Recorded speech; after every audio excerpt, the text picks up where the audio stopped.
I think you can hear me typing actually.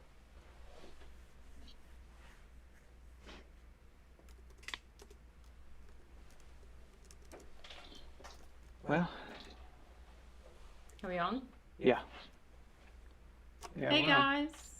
What's up, guys? Um, okay, so this is not what we were planning.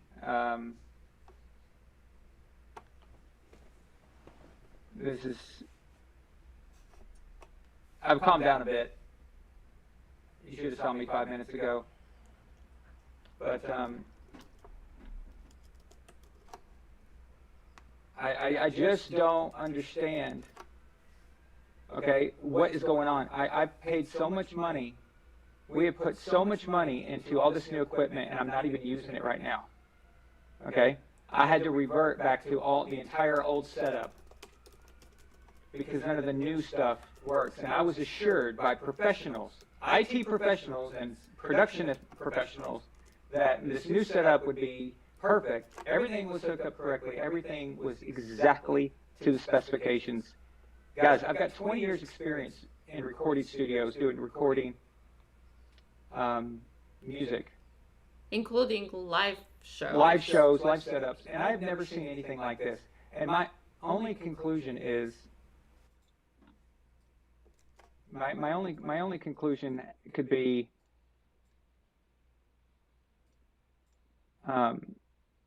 products are made like garbage today. That's the only thing I could think of, because I don't remember any of this. So it's so unbelievably infuriating. So Yeah, it's like the equipment doesn't talk well to each other. Um, no, everything was connected perfectly. Everything is exact. All right. yeah. So we got a new camera, camera exactly for streaming. And it's a professional high-end camera. Guess what it decides to do? It was only on for 20 minutes before the show, 20 minutes. And it decides to overheat itself. What kind of camera overheats in 20 minutes? Like, how streams are hours long. I mean, guys, when we were doing shows just 3 months ago, I was using a Logitech webcam. All right? That works better. and now I buy this high-end Sony camera to give you guys a professional production. Anyway, I'm sorry. I'm just really upset. I can't keep doing this. It cannot continue like this. It just can't. I don't know what I'm going to do about this. I thought I did the right thing, by going to professionals here in LA, having people give us something good, and nothing ever works like it should. I've got a music recording studio here in my apartment that works flawlessly, and it's equipment that's, I don't know. I don't know what's going on. With the streaming, it's been an issue. Anyway, so the only good news is that the money you guys gave me, Elena, for her birthday the other night, she's now wearing them on her head. And like Sia twice said, "Hello, Kitty." So, how are you guys doing? I know it's awkward. We probably lost half of our viewers coming on late, but I wanted to do a special Sunday show today just because the season's starting on Thursday. Let's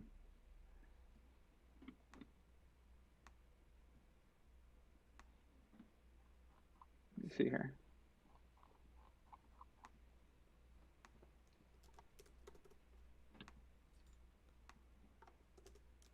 Hey, Nightwalker. Hi, what's up, guys? Okay, so I don't even know if these people that were at the beginning are even here anymore. But come back. Let me put the. Oh, you guys want the cam link or the interview link? Let's see. Yeah, we want some callers. Call me. What was that song? Yeah. So I'm gonna post the camera or the call-in link. See, I'm so infuriated by this that I'm not even thinking straight now. Okay. It's just we took y'all's, all the money you guys have donated and given to us. We just dumped it into giving you a high end production, and we're still doing the same thing. And that's just why I'm so upset right now. But Yeah. we'll take some calls in a few minutes. I just want to cover a few things. Um, have I tried turning it on and off again? Yeah. Oh yeah. Actually, I did do that at one point. Yes, I unplugged. That thing's way too loud. Jesus. What is that? Oh, What's supposed to be my that's your soldier. nice sensitive microphone. Whatever. Anyway, what I was wanting to show you guys is I bought this cool table. Okay, it's a stand-up table, so I could stand up and talk because I like standing up and talking. I get when I get excited and all that, and stuff. I just it's really got a cool. We went all out on everything, and you can't even see it. So, but yeah. So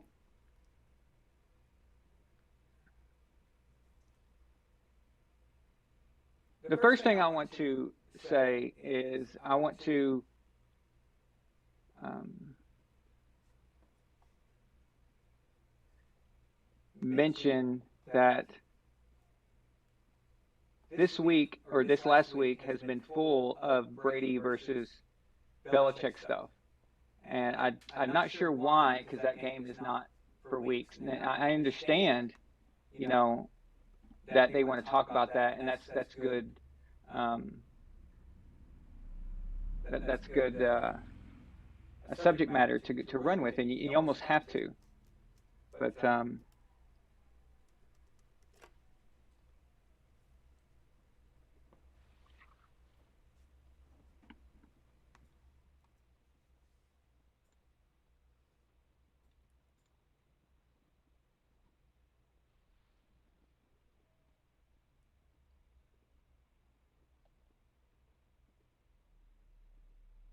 hey, Melina, why don't you tap your microphone? Tap Tap it. there. Okay, stop.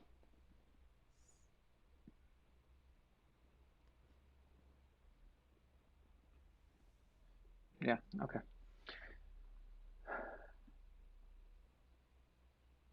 The echo's coming and going because when you guys mention it, I tried to make an adjustment.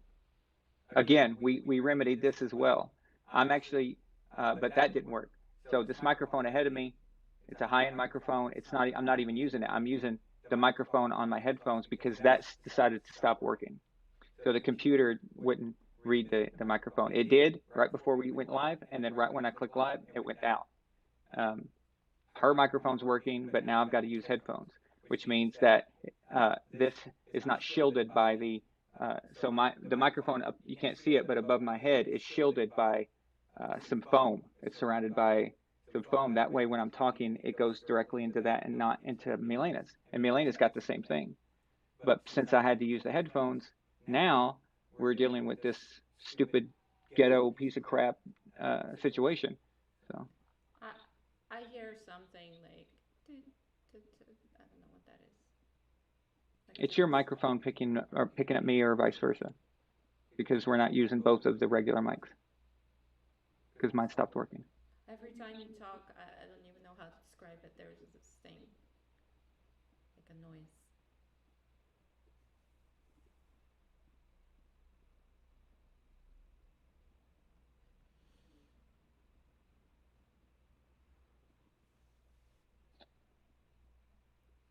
All right.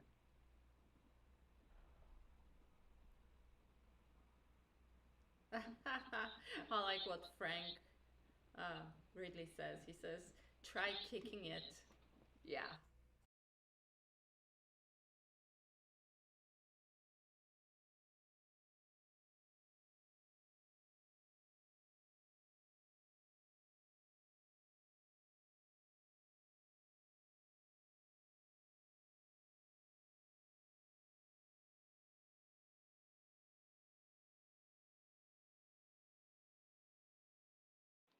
I,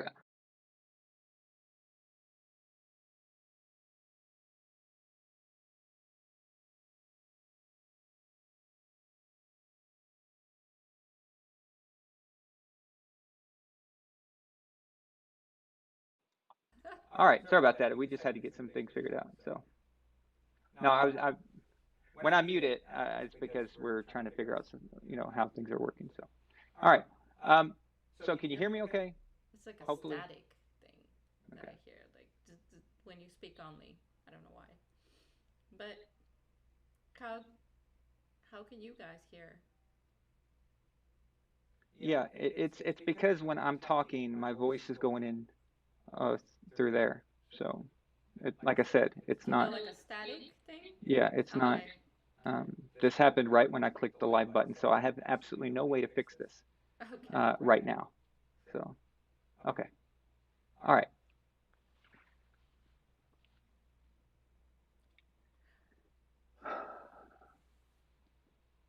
okay. This seems like this is a weekly experience for all of us. I can't Now remember it's the the last time worst. that this didn't happen. So, The more we improve, the worse it the gets. more we improve, the worse it gets. Yeah. Can you imagine? Oh, never mind. But again, I'm in Los Angeles. This is where TV and movies are made. We Yeah, went to somebody we who knew went to what a they were talking about. studio, exactly, where they have TV shows, and we talked to them, and they recommended which equipment to get, and that was the new camera that he had, and everything. But I think we can ask them to come in here and try to help, if that helps. But it's got to be some kind of I'm not sure, a glitch. All right, well, let's get down to business. Yeah. So, um, and again, I apologize, guys. Uh, so there's been a lot of talk about Belichick and Brady, um, but there actually has been a lot of other stupid things. But we got to cover. We covered the Cam thing the other night, but Cam's gone, so that's old news now. Mac Jones is clearly the starter. Um, However, I read a article that Rob Ninkovich reported. Now, keep in mind, okay, I just want to say that Rob Ninkovich, I love him as a player, but he is a total bought and paid for uh, ESPN moron. Okay, he's totally fits with the way he thinks and the way he is on a personal basis. Totally fits the ESPN ideology and all that. So, but he reported that Cam was getting help learning the playbook from Mac. Now, can you guys imagine how bad that is?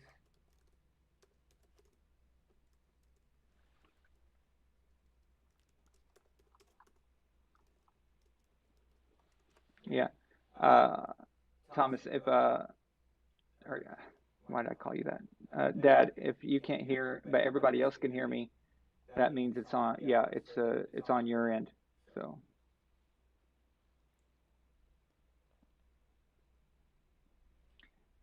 but anyway, so he says that if it, I don't know if maybe this is true. It's possible, but that probably has something to do with why factoring into it. If it is true, that's not good. That's not a good look.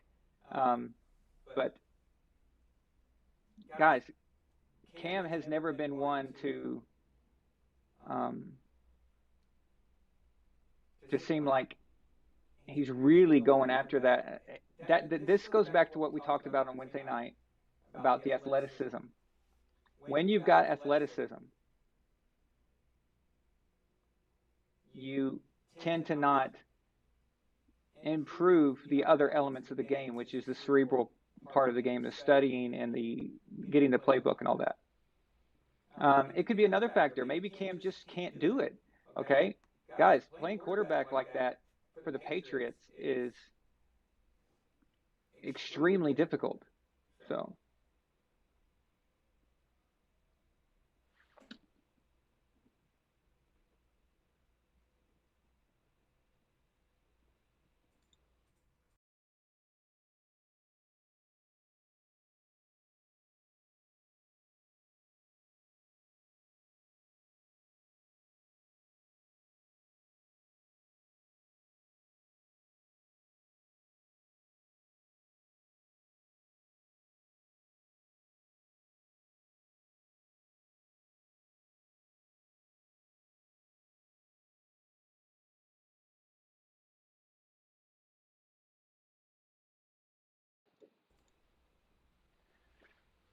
But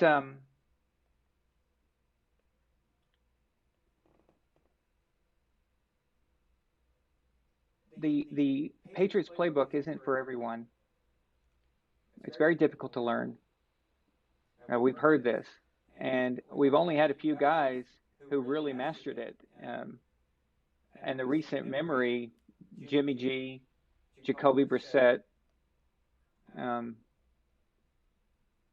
they're the only ones other than Tom who have shown that they can actually, really get it and understand it. And both Jimmy and Jacoby both went on to other teams and worked within a very difficult play scheme like that. So clearly they got it. But maybe Cam just isn't doesn't have the mental ability to do that. And it's not an insult, okay? The quarterback position in the NFL is the hardest position in sports, in my opinion. I mean, can you guys think of another position that's harder than that? I can't. So, um, whatever the reason, if it's true, it's probably is true. Um, but that's a bad look for Mac, the rookie, teaching Cam you know the playbook like that. So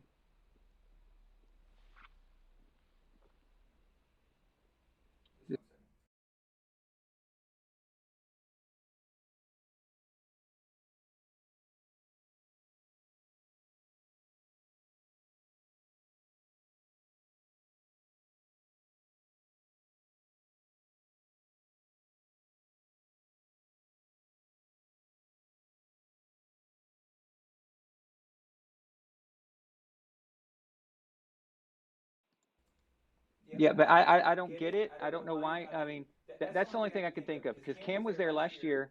He's had time to learn the playbook, and he still hasn't. That means it's a mental acuity problem or a work ethic problem. I doubt it's a work ethic problem. He seems to have good work ethic, so he just might not be the right guy. So Jalen, it's absolutely a good look for Mac. Oh hell yeah, that's what I'm saying. So that I mean, I think the decision was pretty easy. But we were the reason I'm bringing this up is because Wednesday night we were speculating on what the possible reasons could be why why Cam was cut, and we also discussed the COVID possibilities. Well, Belichick shut that down. So they asked Bill about it, and he said, "Yeah, the guy from Office Space with the coffee. Oh. Um, Okay. yeah, he goes, yeah. If you guys keep make it sound like the vaccine is a fix all, and it's not." He said, um, look at all the coaches on the coaching staff The who've been players and vaccinated, yeah, and the players and the coaches and the players and staff, coaches who've been vaccinated, and they've gotten COVID anyway. So he said, so clearly my decision to cut Cam has nothing to do with that. It's irrelevant. So So he'll Bill be. being willing to say that out loud like that, especially with the way things are with all this lunacy about whether you're injected or not, for him to say that clearly shows that the COVID thing had nothing to do with Cam being cut. Because if it did, he wouldn't be willing to come out and say that like that. He wouldn't defend it that way. So, but there you go. So that ends that. So we don't have to. At least that's one thing we don't have to speculate on. So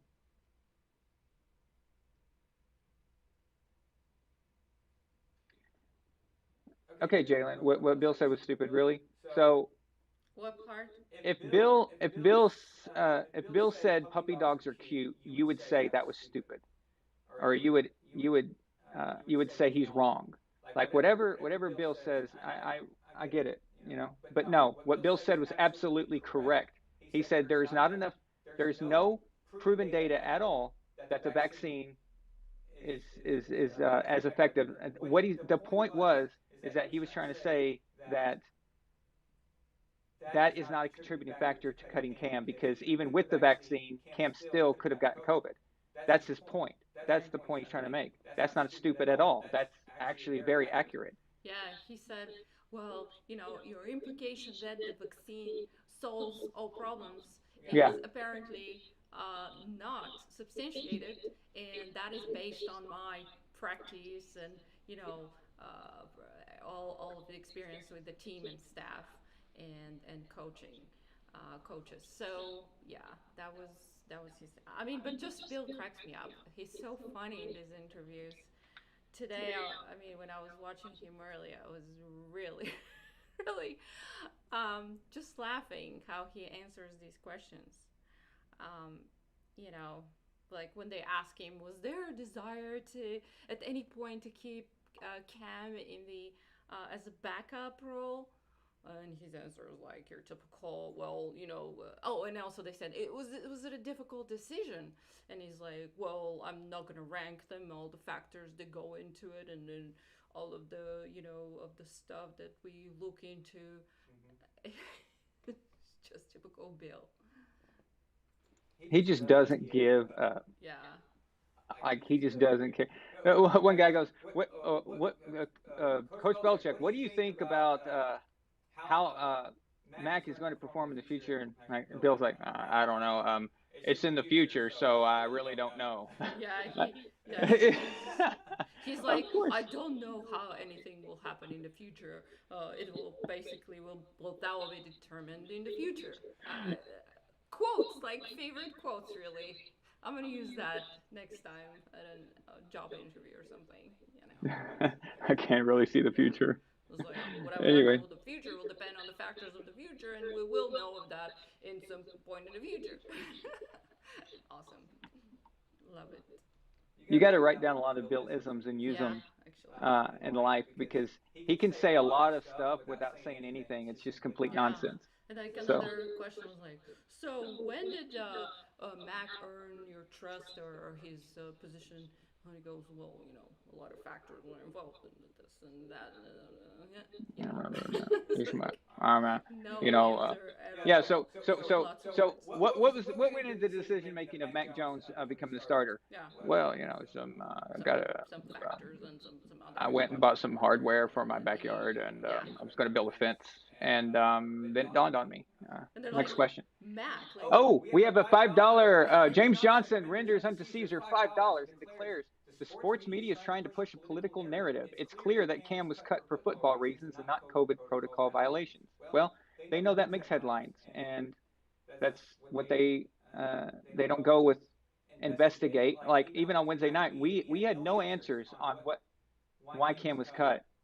Um, so we explored all of them, but we made clear that we don't know what it could be. So we went down the list of possible things. But as soon as Bill made that clear, they're still pushing that narrative. They're still pushing it on YouTube all over the place that that's the reason. I mean, okay, but I don't even know. I don't even know why COVID is a political thing to begin with. I don't get it. It doesn't make sense. everything, But everything's political now. everything's political. Everything. I mean, you buy a can of green beans at the store, and that's politically tied now. Yeah. It's ridiculous. So, but yeah, thank you, James, for that super chat.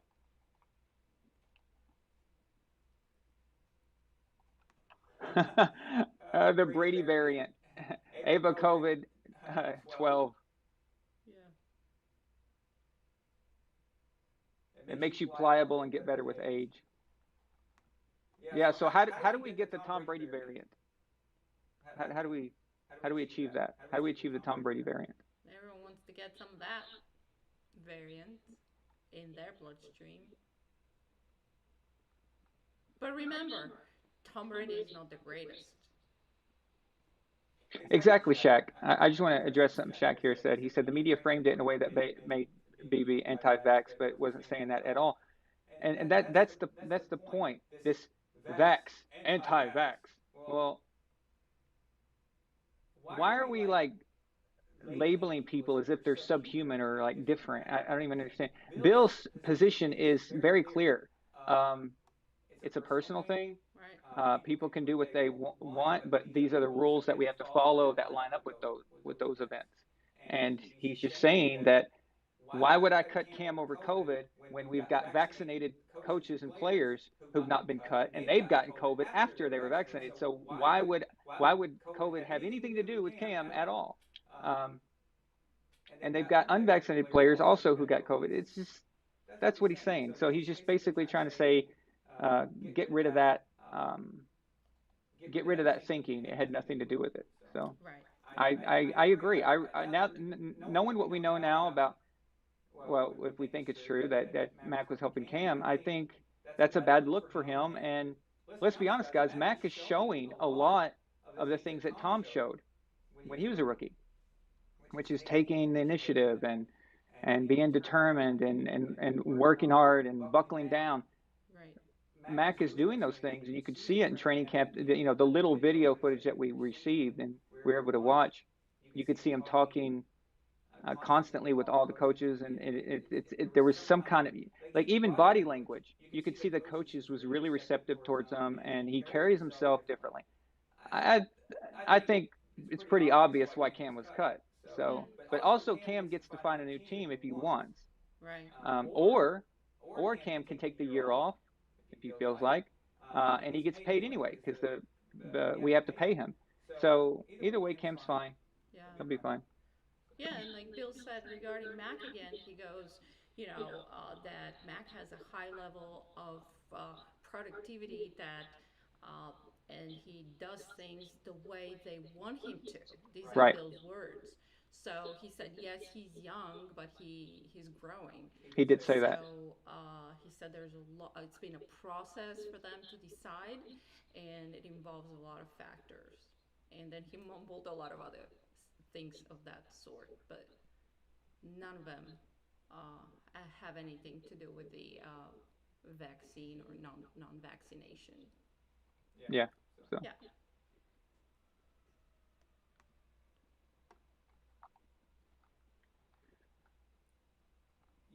yeah. Also, not only that, but as far as Cam's physical health, he's already had COVID, so it means he's got natural antibodies, which is antibodies are always better than any vaccine could ever be. So, Yeah. and in this particular case, the data is 7 times better. So,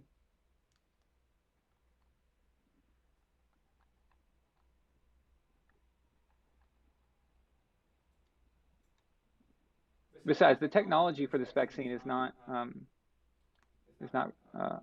exactly ready. It's going to be amazing in the future. So the technology that they use for this vaccine in about 15 years is going to be able to predict if you've got a cancer gene or not, and it's going to be able to stop that. So Right. it's going to be freaking amazing in about 10 to 15 years from now.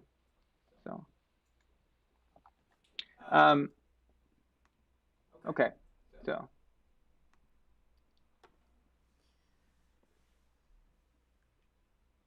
I just want to address something real stupid because it's just on my mind. Mm. But ESPN ran a segment um, that said, who's it was either who's the greater coach or who's more impressive, Nick Saban or Bill Belichick. Oh, yeah. So what do you think about that?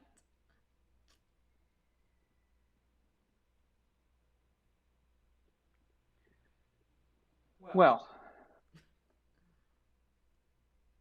I don't know exactly why they ask these questions. All it does is discredit them. It makes them look ridiculous. But Nick Saban is considered the GOAT of college coaching. Okay, that's clear. And I don't know everything about college football history. Um, I don't claim to, but I guess I'm gonna go ahead and go with that.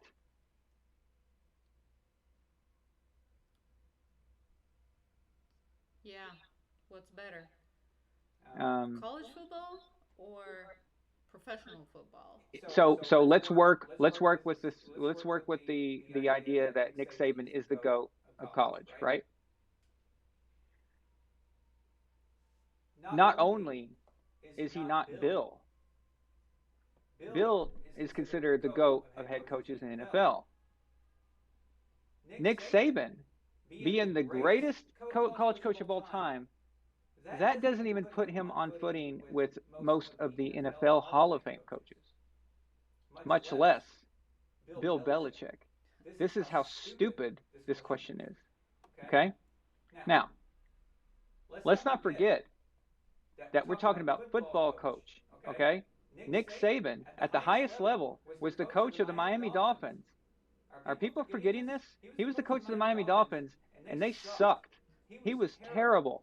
He was so bad that he quit the Dolphins. He quit out of his contract and went to coach Alabama. So he couldn't handle it. He couldn't hack it in the NFL. So how could you even compare him to almost any NFL coach who's succeeded, who's won Super Bowls, who's been to, who is in the Hall of Fame, much less the GOAT? Like, what kind of idiotic person would sit there and come up with this as a segment? And On ESPN. on Not ESPN, like some YouTuber that's yeah, like yeah, it's not, asking yeah, the this is not a question. YouTube show. Like this is the biggest sports channel in the world, and that's what you come up with. I mean, just asking that question really just shows you how far they've fallen. But listen, to coach in college, all Nick has to do. Do you know that Alabama, when they're recruiting players from high school, do you know they have a 95% exception rate? What that means is that there's a 95% chance that if they call a high school kid and say, "Hey, we're interested in you," he's going to say yes. He's not even going to go anywhere else. 95% rate. Nick doesn't even have to be the one to make the phone call. You just got to say Alabama, and they're going to be there. Okay? So you've got, listen, Alabama is a de facto NFL team of college. All right? Basically, right? That's what they call them. It's because there's so many guys who are going to be in the NFL on that team. Once you've got the recruiting down, where you've got the reputation, people are just gonna you're gonna all the best talent's gonna flock to you. There's no punishment for winning in college. If you win the national championship. The very next year resets like everybody else. There's no punishment for you. In the NFL, you get punished for winning.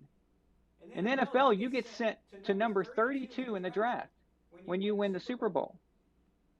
So you're being literally punished for winning in the NFL. But yet, Bill still won 6 times and 2 times as a defensive coordinator. And you're going to compare that to college? Really? I mean, it would be an insult to compare Nick Saban to, honestly, probably Andy Any of Reid. the Hall of Yeah, Famers, like you said. I mean, that I have a problem with that. Okay, um, so I just don't understand why people continue these conversations about college and NFL. There's no comparison.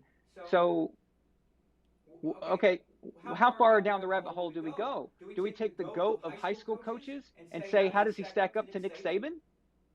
Would we do that too? We'd have to, wouldn't we? And then we'd have to take the GOAT of Pee Wee coaching, or Yeah. the GOAT of Pop Warner. If there's such a thing, why don't we find out? It'll be a segment on ESPN and see how they rank against Nick Saban. I mean, how far does this go, and how stupid does this go? Yeah. Why don't we ask the better question, not who is the GOAT of college football compared to Bill Belichick? It would actually make more sense to ask about who the GOAT head coach of the Canadian Football League. At least that's a professional league. Right. We're talking about college. We're talking about children, more or less. And nowadays, they are children. I mean, Mhm. we're talking. Or of another sport. Bill Belichick versus a coach of, let's say, basketball or whatever. Yeah, Other, versus Phil yeah, Jackson. Exactly. professional Yeah, yeah, sport. yeah. Ask the question Belichick versus Phil Jackson. Hmm. You know, that would make sense. Right. So, But on the, yeah. Go ahead. On the Sorry. topic of Bill Belichick, um, what do you think of Asante Samuel's tweet Oh my God. that Asante Samuel needs to shut the F up. yeah, that he I said that Bill is just another coach.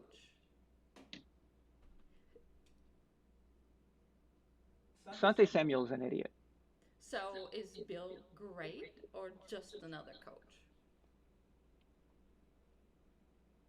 And he went on explaining how what being great means, Hold that thought. We have a right? super chat. Okay. James Johnson renders unto Caesar $5 and declares coaching professionals against other professionals is completely is a whole other ball game. No draft or salary cap limitations and penalizations. Exactly. Exactly. Yes. Well said, James. So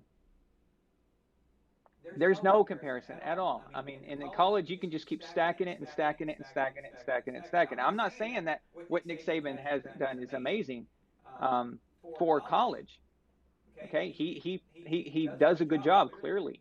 Okay, but comparing him to a professional coach, a successful NFL head coach, is a joke, and it's an insult as well. So.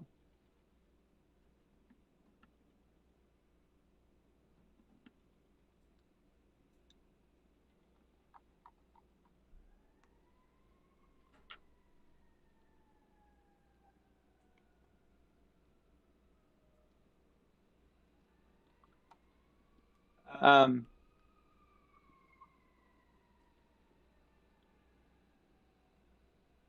okay, so let's go back to Asante. Yeah. So Bill's just I another coach. I loved him when he was playing for us. Okay, I thought he was a great player. He was a great player for the Patriots. He was okay in Philadelphia. I think he might have played in Atlanta briefly, but don't hold me to that. But he was good for us. But there's several things that he said that he loses the argument. First of all, guys, when you're trying to make a statement, a bold statement like Bill Belichick is just another coach, he's not great. So Sante comes on first take and he says, Belichick's not great. The word great gets thrown around too easily. Okay, I do agree with him that the word great is thrown around too easily, In but not general. with Belichick. Right. That's where he's wrong. But Max Kellerman, in a rare Yeah. moment of clarity, and maybe this is because he knew he was leaving first take, so he went off script and started talking like a normal human instead of a lizard person. Um, and he said, Asante, so if Belichick's not great, who is? Absolutely. He couldn't answer it. You know what he said? Oh, I'd have to do some research. Okay, so I just want to point this out, guys. Anytime you make a criticism like that or a statement like that, and then you go on and you have to be asked about this, make sure you've got an alternative. Okay, nothing bugs me more than when people do this. It's like when you're working on something and someone's around you and they're criticizing you and they're talking junk, and I'm like, okay, are you just going to keep criticizing, or do you have an alternative answer? Do you have a solution here? Otherwise, you're just annoying me. Yeah, if you know what's not great, do you know who's great then? Then who is great? And he Yeah. couldn't pick one person. He couldn't pick one person. So that right there shows you that this is personal. It's not what he says it is. It's not about what he claims it's about. Then he said that he did bring up a point where he said you surrounded Tom with talent the only time you did, and they went undefeated in the regular season. Okay, fair point. But at the same time, look whose mouth that's coming out of. Oh yeah. Okay, the reason Bill hasn't been able to surround Tom like that all the time. Well, first of all, Randy Moss was got for almost next to nothing. Okay, so we got a $15 million wide receiver for peanuts. That's the first thing. The second thing is, Asante, being how you played defensive back, seeing how you play for the Patriots, that money has to go to the defense. When you've got an elite Hall of Fame level quarterback that should allow you to not have to spend money on so much of the offense, and you can help the defense. Okay, that's how it should be. All right, that's one thing I didn't understand about Peyton Manning is that it's like, dude, why don't you take a pay cut so the defense can be bolstered a bit? But no, he wanted his yards, he wanted his touchdown passes. Drew Brees wanted his yards, he wanted his touchdown passes. Aaron Rodgers, he wants his yards and his touchdown passes and his money. Okay, Always money. but this is coming from Asante Samuel, the guy who left New England over money. Yeah, for a better contract. I think isn't the guy who dropped the ball? Oh yeah. Okay, exactly. Oh, and he goes, yeah, He had the interception. He picked off Eli Manning and dropped it. yeah, at the Super Bowl, right? He dropped it. Yeah. He dropped the undefeated season. Yes. And he has the guts to talk. And Dude, Asante Samuel is the epitome of talking out of your ass. Seriously. yeah. See it twice, renders unto Caesar $5 and declares, if your answer is, I have to do some research, you've literally admitted you don't know what you're talking about.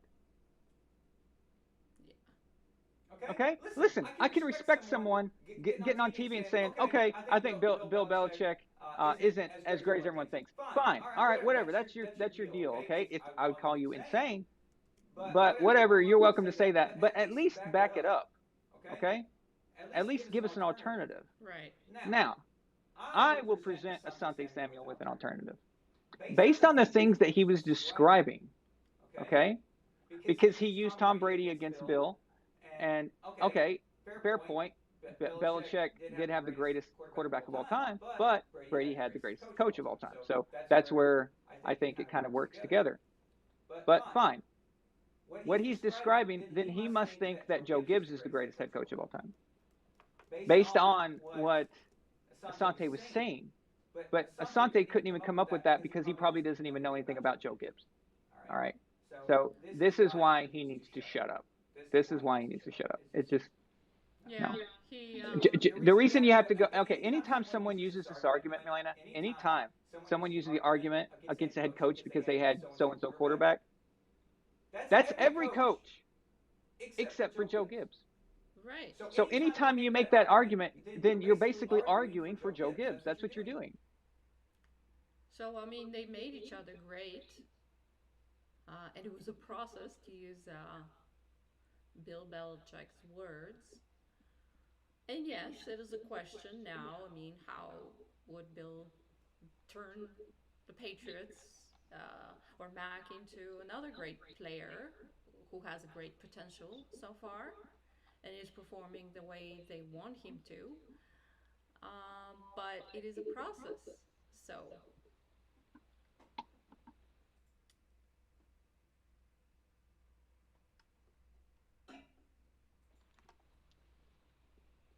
Yeah,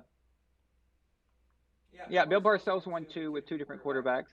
Um, who else was on that team?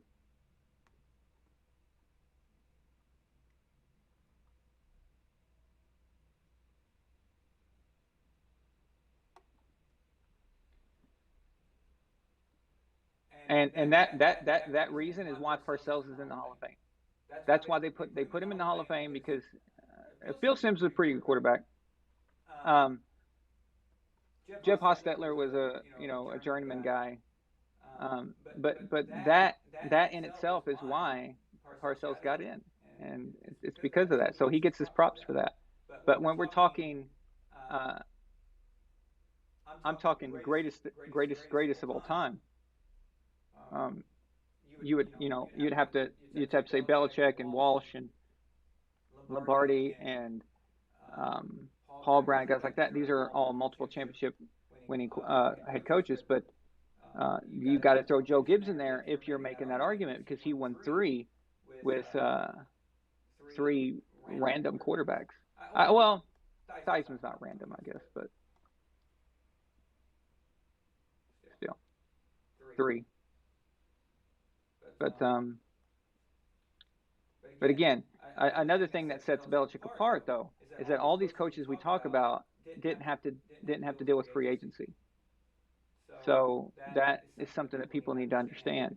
There's a reason why no one wins back to back anymore. No, no one, you know, before we always had that, and now this is the first decade. This last decade, the 2010s is the first decade where we didn't have a back to back winner.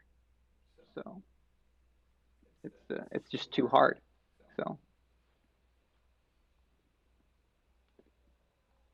oh, that's right. Okay, so James Johnson. Let me put that back up there because it already disappeared. Thank you, James. James sends an $8.60 super chat, of course, for David Patton's number. Rest in peace, David Patton. So, yeah, this is unfortunate. I mean, David Patton was one of those guys that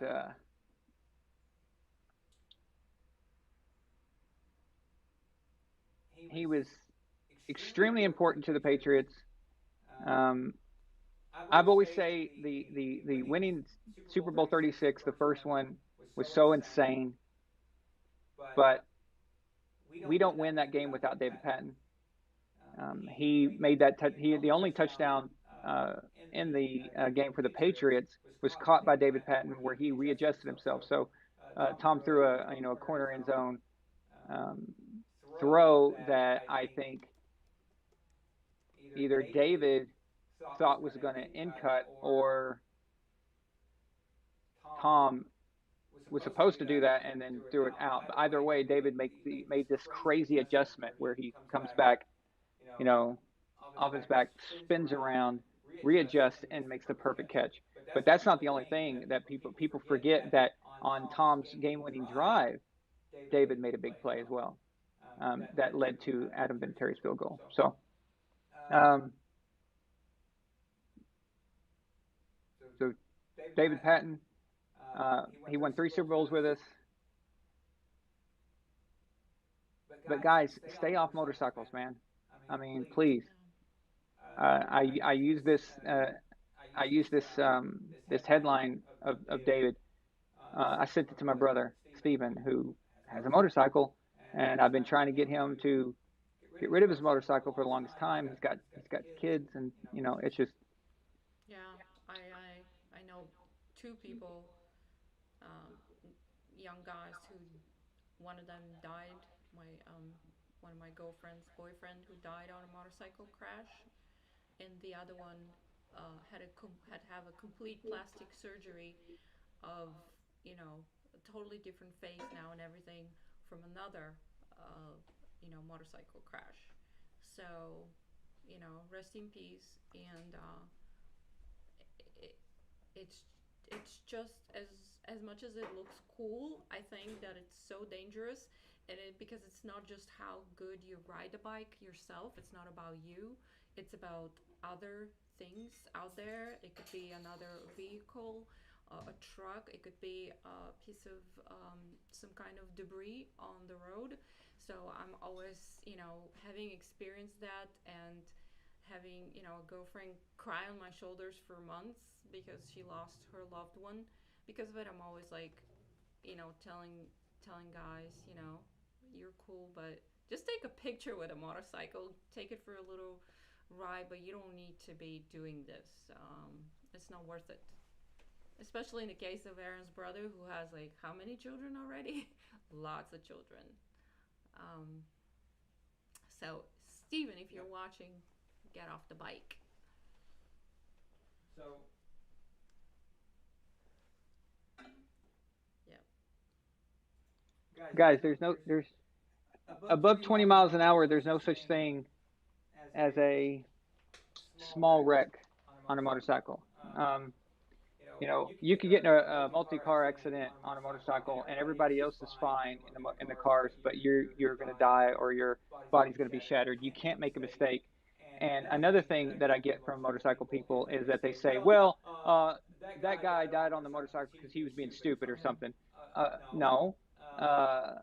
You could be the greatest motorcycle rider and driver of all time, but there are a lot of idiots in those vehicles around you, Right. and they could screw up, as where you're swerving to miss them, and then you end up wrecking, and it's not your fault. Um, you get thrown off that bike, it's over. Even under 20 miles an hour, the bike could fall on you and crush your legs or something. So um, David Patton would still be alive right now if he wasn't a motorcycle rider. So And there's nothing cool about that. I mean, they look cool and everything. I get that some people are enthusiasts. That's fine, but there's just too many. You know, you know what? Maybe it's not so bad if you ride like on the interstate, like cross country for fun and stuff like that. But if you're in a major city, that's that's a bad idea. I mean, I see motorcycles on the side of the freeway all the time. You know, just yeah. I I think motorcycles are cool. I think they're cool looking. I get it. I get the appeal, but the certain almost certainty of something bad happening to you, one mistake, like you can be in a car and I know people, I know girls that have been in like 10 car accidents because they're just terrible drivers and they've never been injured. But if they even had one of those accidents on a motorcycle, they're probably dead. So, but anyway, that sucks about David. I hate hearing that. He was only 47, I think. That's nothing. Yeah. So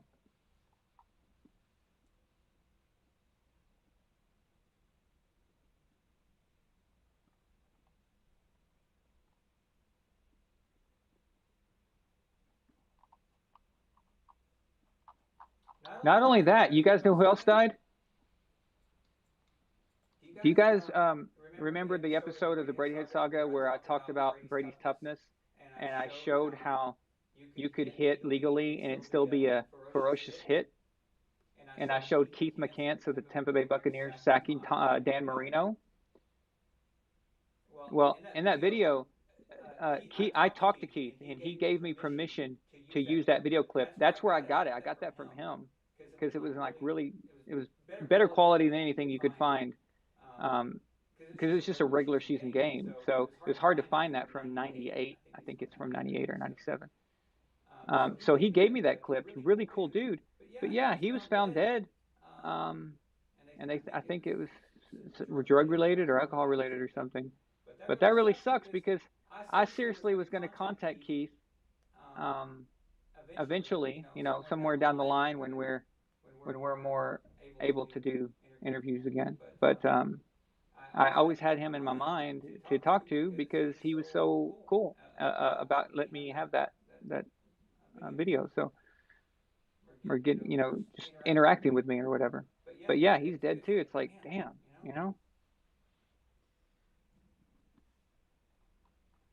Willard Scott too. Jesus, man.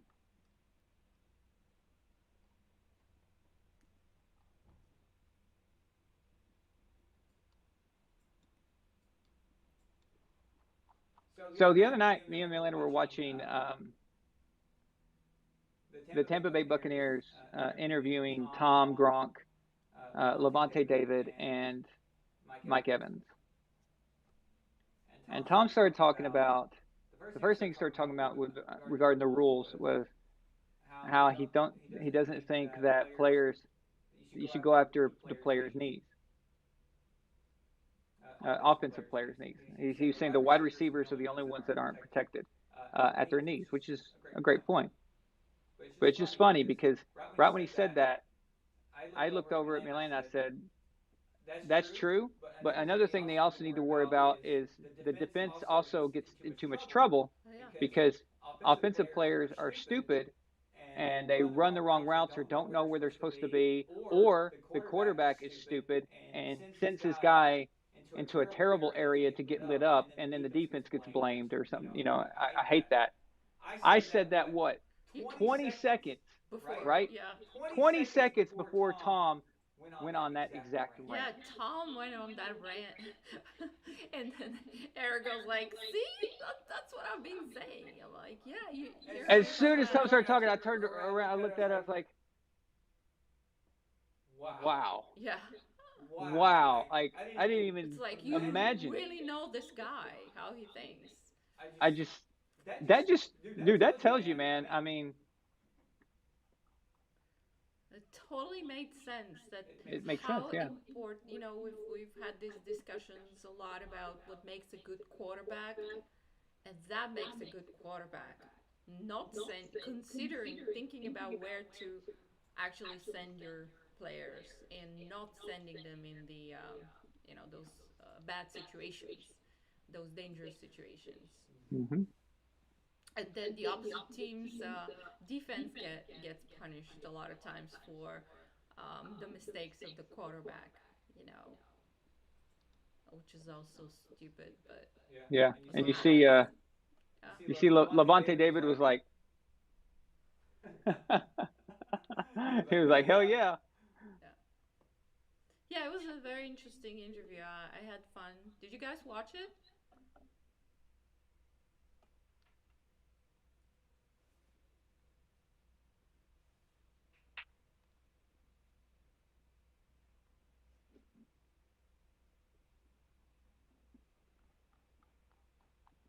But yeah, that's exactly what I've preached on VAS for a long time is these quarterbacks that throw their receivers into stupidity and they get lit up by the defense, and then the refs throw a flag. Oh, it's a big hit on the defense. It's like, dude, what do you expect them to do? You just ran him right in front of a linebacker or a free safety, Yeah. ready to light him up. What do you expect? This is idiotic. And I've always complained about that, but it just happened, just timing. Tom went on a rant about that. Right, like that was so weird. It was spooky actually. I was like, So what the Tom hell? is one of the best guys, or the best in that respect, right? Protecting his own players, making that quick Hmm. decision, of picking who to throw, not to send them to the, in a Right. bad situation. And when Edelman and Welker and guys like that were getting lit up, that's because that was run after the catch. So Right. that was them trying to gain more yards, but only rarely it was rare when you would see Tom throw a guy right into the danger zone. And and my question is, because there's always this discussion of who are the best quarterbacks, and we still hear that Tom is being placed in like positions like fifth, sixth, I don't know, 14, but never at the very top. That is an important factor, first of all. But the question is, how does he compare to, let's say, Patrick Mahomes and Aaron Rodgers, who normally I put above Tom in terms of being a better quarterback, which totally beats me. How can you be a better quarterback if you're not winning and if you don't have, more wins? Oh, you Like mean in that the was the case of rant Aaron Rodgers. that you were That's having my before the rant. show started? I can go into it a bit later again, and it's kind of like a full blown rant about that. But Yeah. here I was just trying to ask that question: is like, can you compare Tom to those two players, for example, in that respect? Yeah. How does he compare to them? Well, they were saying, oh, Mahomes, he plays the game so fun and free and everything. What does that have to do with ranking him? Yeah, like What, they always say this. I mean, I guess we're going in that on that topic is, oh yeah, these two players, Mahomes and Aaron Rodgers, do things that we've never seen before on the field. first of all, that's not true. But even if it were true, what I didn't know difference it does was it make? about that. I didn't know Yeah. the criteria was, that. Because, I mean, perhaps someone can do some flips and flex some muscle and stuff and still be, considered the greatest. It's just I'm having a bit of a problem, to put it mildly, a little bit of an issue with, what consists a great quarterback, and how, those criteria do not include winning. You notice that never is included because if they do, they lose the argument. So they have to avoid Yeah. the talk of winning, and that's the problem. Torque is like Torque. looks like the major component.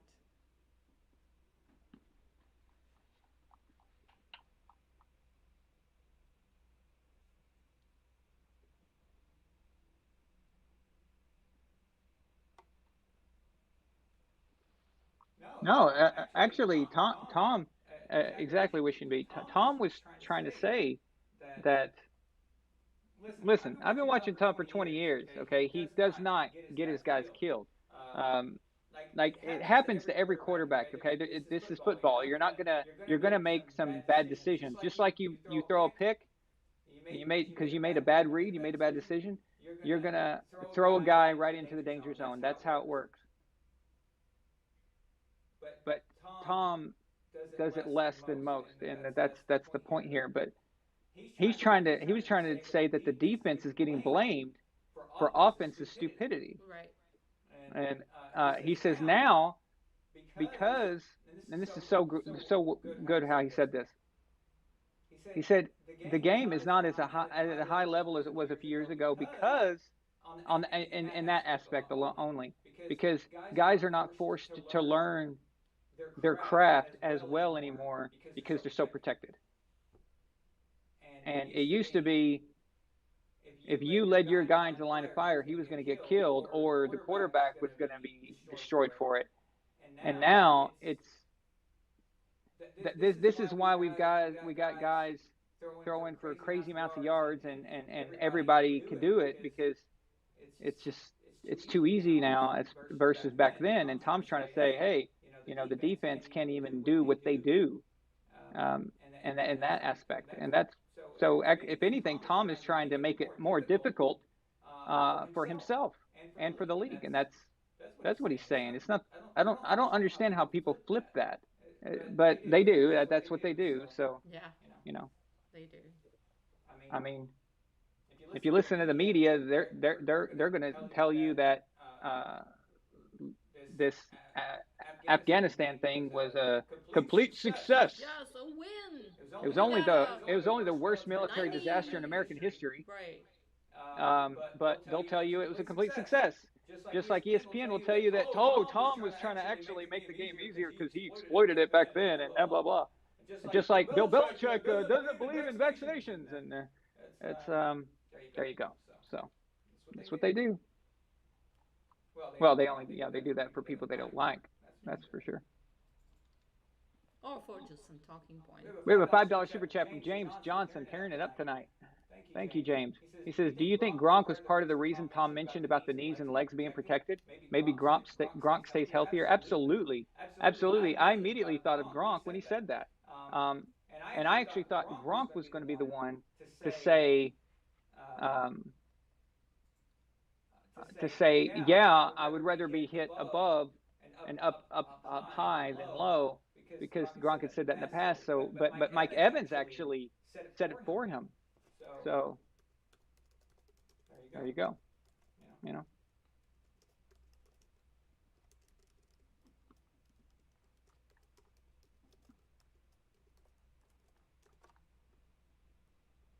All right, here.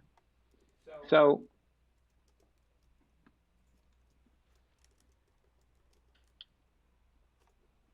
oh, look at Pickle Dick trying to start something. Yeah.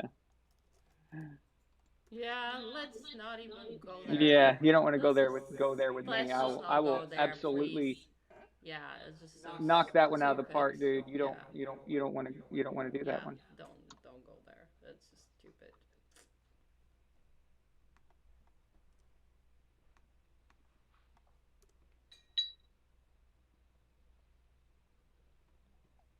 It's like not his decision even. I see I'm talking about it, but that's it. I mean, it's not like he decided let's get out of there. He just screwed up. This was something in the works, and he did it in the worst possible way. But yeah, just like any, We got up here first. yeah, Um, guys, I posted the call link in the comment section if you'd like to call up. So we see we have someone in the green room already.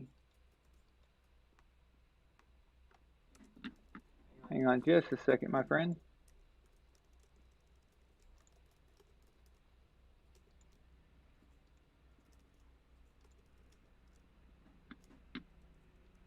Pretty dark. That's got to be Jalen. If it's dark and all out of whack, it's got to be Jalen. Ah, he put the lights on though. Yeah. Now you did. Hang on, Jay. Just 1 second, buddy. Okay. What's up, man? Jalen, can you hear him? No, I can't hear. I can't hear you. Are we taking one caller at a time or several? I can take 2 to 3 at a time. It's fine. Who else wants to call? So yeah, we haven't got some good discussions going on here in a while. Let's Hello. see Hey, if we can do Von that. Allen, can you hear? Yeah, I can hear you now. Oh, okay. My bad. I How's it don't going, man? know. It's going pretty good. So I don't know. I don't know really where to start. Today I was gonna like before I was gonna talk to you about some other stuff, but like Well, let's do today, it. What you have in mind? the coaching thing. Now I am not making a case for this person as goat coach, Oh, okay. but I would say that Pete Carroll's record with 3 national championships and then winning a Super Bowl, getting to another Super Bowl, and I would say in the 2 years he got to a Super Bowl, his defenses, and I know Brady beat one of them. Hmm. Before you're gonna say before like Brady beat one of them because he's awesome, but Right. his defenses to me were greater than any defense that Belichick won a Super Bowl with. So I would say, Pete Carroll has a pretty good case as having a better resume for a coach than Belichick. Oh, okay. See, I thought you were going with you would making a case for Pete Carroll over Nick Saban. Oh no, I thought that's where you were going. Okay. no. Mhm. Yeah, no. Still no. What he won at every level, and at the level Belichick is at. Belichick never won at a college level. Because at college level is irrelevant. How is that, an important I don't thing? think a college level is irrelevant. I mean, I It is. think It a is. It college is. level It is is in comparison it's to a Bill. college level is basically what you build your team with nowadays. Like you don't get like the NFL doesn't have a minor league like the MLB does or whatever. You build your whole team up from college and all the players that come from it. Okay, So the college stays in college. What happens is we're talking about great quarterback for professional football. So, you know, everything else Well, I mean, I doesn't also think matter. that everything that Bill Belichick does was because of his quarterback, and his quarterback is going to prove me right because when he makes Bruce Arians, who is not a Hall of Fame coach, a Hall of Famer by winning the next 2, that will show that, oh wait, was Bill Belichick really a Hall of Fame coach, or did they make him that way just because he won those 6 Super Bowls with pretty much if I look back at it, an impossible roster for any other quarterback to win with. Like you put Joe Montana and you give that roster to Joe Montana that Brady had that won the first 3 Super Bowls. I don't think he wins those 3 Super Bowls. I don't think any quarterback wins with what Brady had. But I think Brady could have taken any of the coaches he had minus the guy that went to Houston because he really sucks. Minus that guy, any of those coaches could have been the head coach and still would have won Super Bowls if Brady was there. After he's been with Bill Belichick for how No, long? I mean at the start. I mean at the start. I mean at the for the first 3 Super Bowls. Even if Romeo Cornell had been head coach, they would have won 3 Super Bowls if Brady had been the quarterback. Well, that's really hard to know, really. But the last one, the team he put together, Tom put together, comes a lot of it is due to Tom's experience with Bill. Okay. All right. So Shaq, can I call friend? So did You know, Belichick not learn anything from Shaq Tom will lose his because he temper. didn't put anything together with his team? Okay, so first of all, um, that Pete Carroll did have a great defense. That wasn't Pete as as much as it was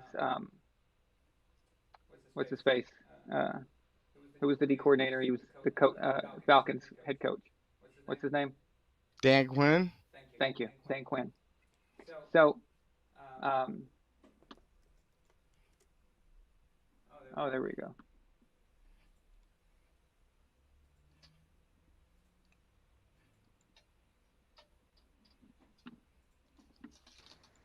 Ah. What's up, Was Shaq? What's that? Okay, so the okay. question I So, is. can't, um, I can't see anybody but you, Aaron. But we can see you, Oh, and the that's odd. audience can see you.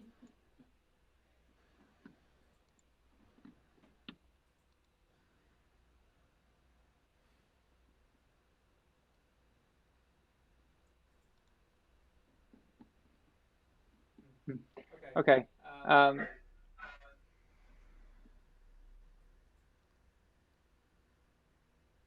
make sure to turn the broadcast off. Do one of you guys have the broadcast on? I can hear myself coming back through your system. Oh yeah, hit the mute button on your broadcast, not on your mic. Shaq, Jalen, when you guys have the YouTube show on? Oh, is that me? Yeah. Maybe it's me. Okay. But how could you hear it? Because I could hear my voice coming back through it. Yeah. the volume was down. How could you hear it? I don't know, Okay. but so what? So Shaq, before I have you jump in here, what I was going to say, Jalen, is that yeah, I mean Pete Carroll Can I jump in has that. before? I just want to ask Jalen a question. Just a serious question. Jalen, what's your problem with Belichick? I don't understand it. What is your problem with him? Honestly, because it seems like every show that you call in, that you have to pitch Belichick about something. So what is your problem with him? Honestly.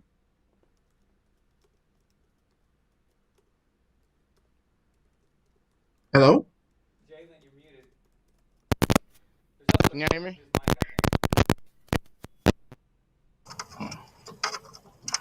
So the question is, what is your problem with Belichick? Can y'all hear me now? Yeah. Yeah, I can hear you.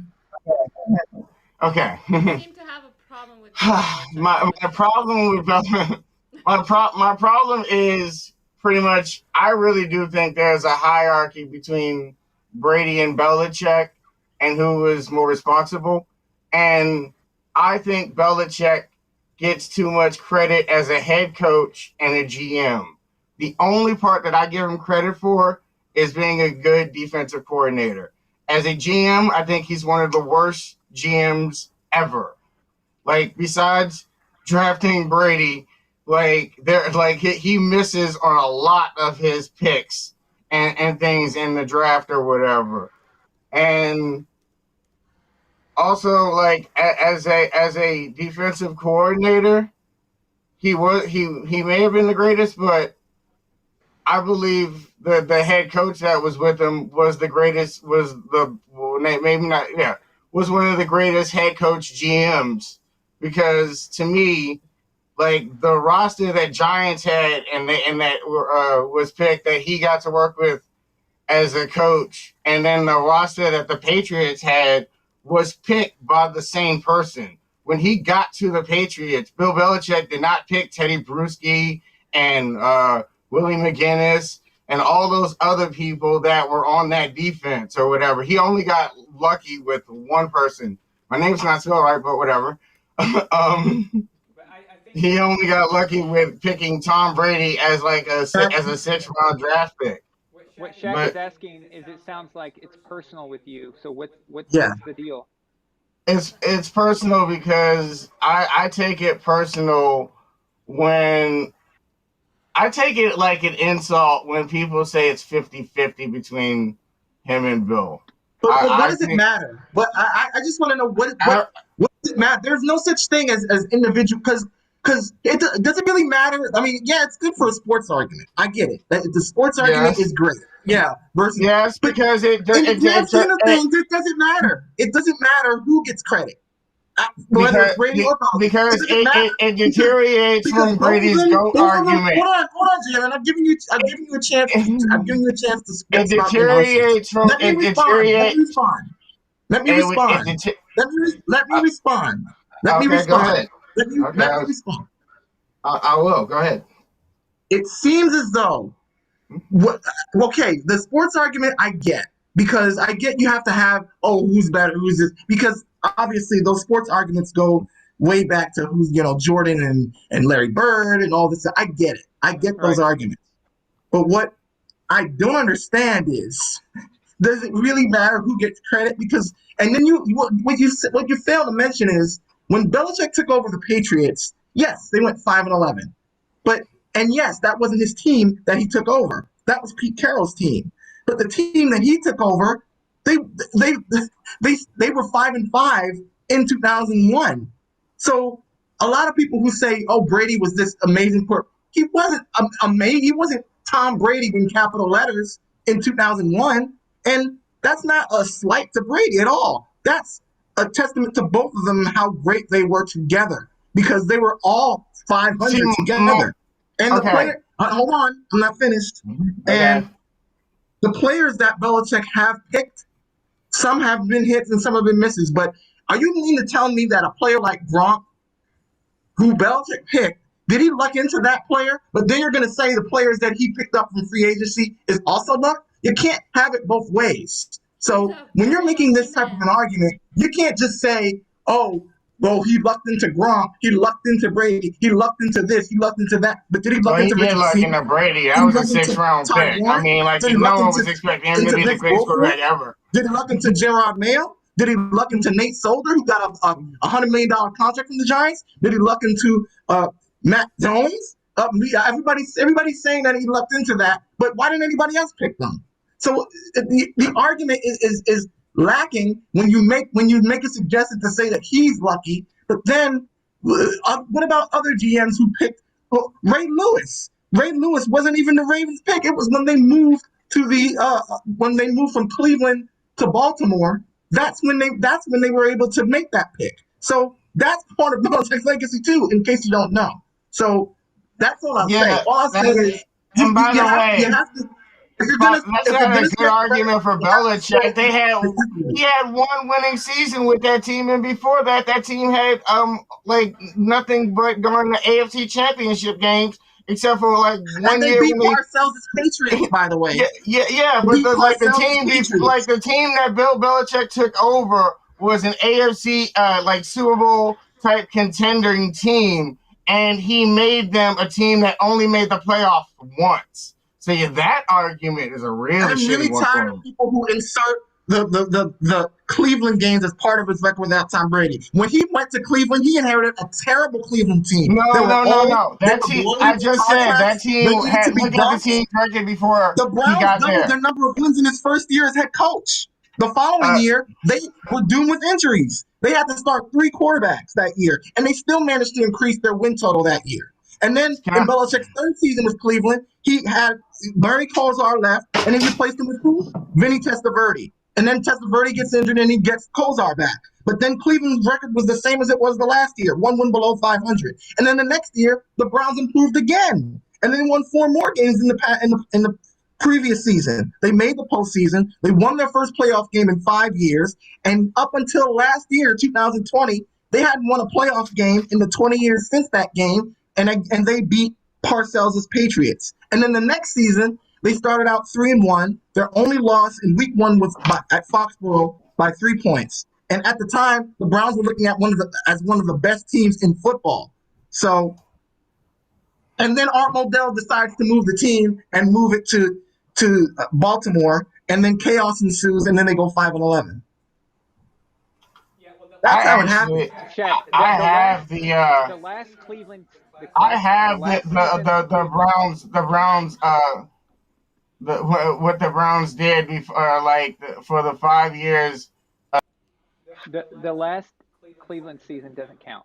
It just it doesn't even matter. It's irrelevant, completely irrelevant. Okay. Okay, and so But okay, so like let's look at the seasons he's had with and without Tom Brady. I mean, we can look out last year. One of them won a Super Bowl. One of them wasn't even Okay. in the playoffs. Okay. Well, it's Tom Brady. What do you expect when you I put expect the praise GOAT coach to when at you least put be the in the greatest quarterback of playoffs. all time to if you I bet you if I you put the expect the Bears if GOAT you put Tom coach to Brady with at the least Bears, make they'd be the fine. It's the playoffs. greatest quarterback of all time. What do you expect? Fine. I expect the GOAT coach to at least make the playoffs. that's this year, Jalen. This year. That's 1 year. It's 1 year. Mhm. We all said last year, Jalen, before this season even started, we said that talking about last season that this was a season that was going to be down. We all were ready for it. We all said it. We all agreed that the salary cap Well, situation, well, the I'm sorry, but the transition. GOAT quarterback reset that when he won the Super Bowl because the GOAT coach should have at least gotten to the playoffs. I already told about 5-11 and the situation there. Since Belichick had Brady, his record without him is 11-5 in 2008, 3-1 in 2016, 7-9 in 2020. That's a Okay, 21 and 15 so record. 11-5 from 16-0.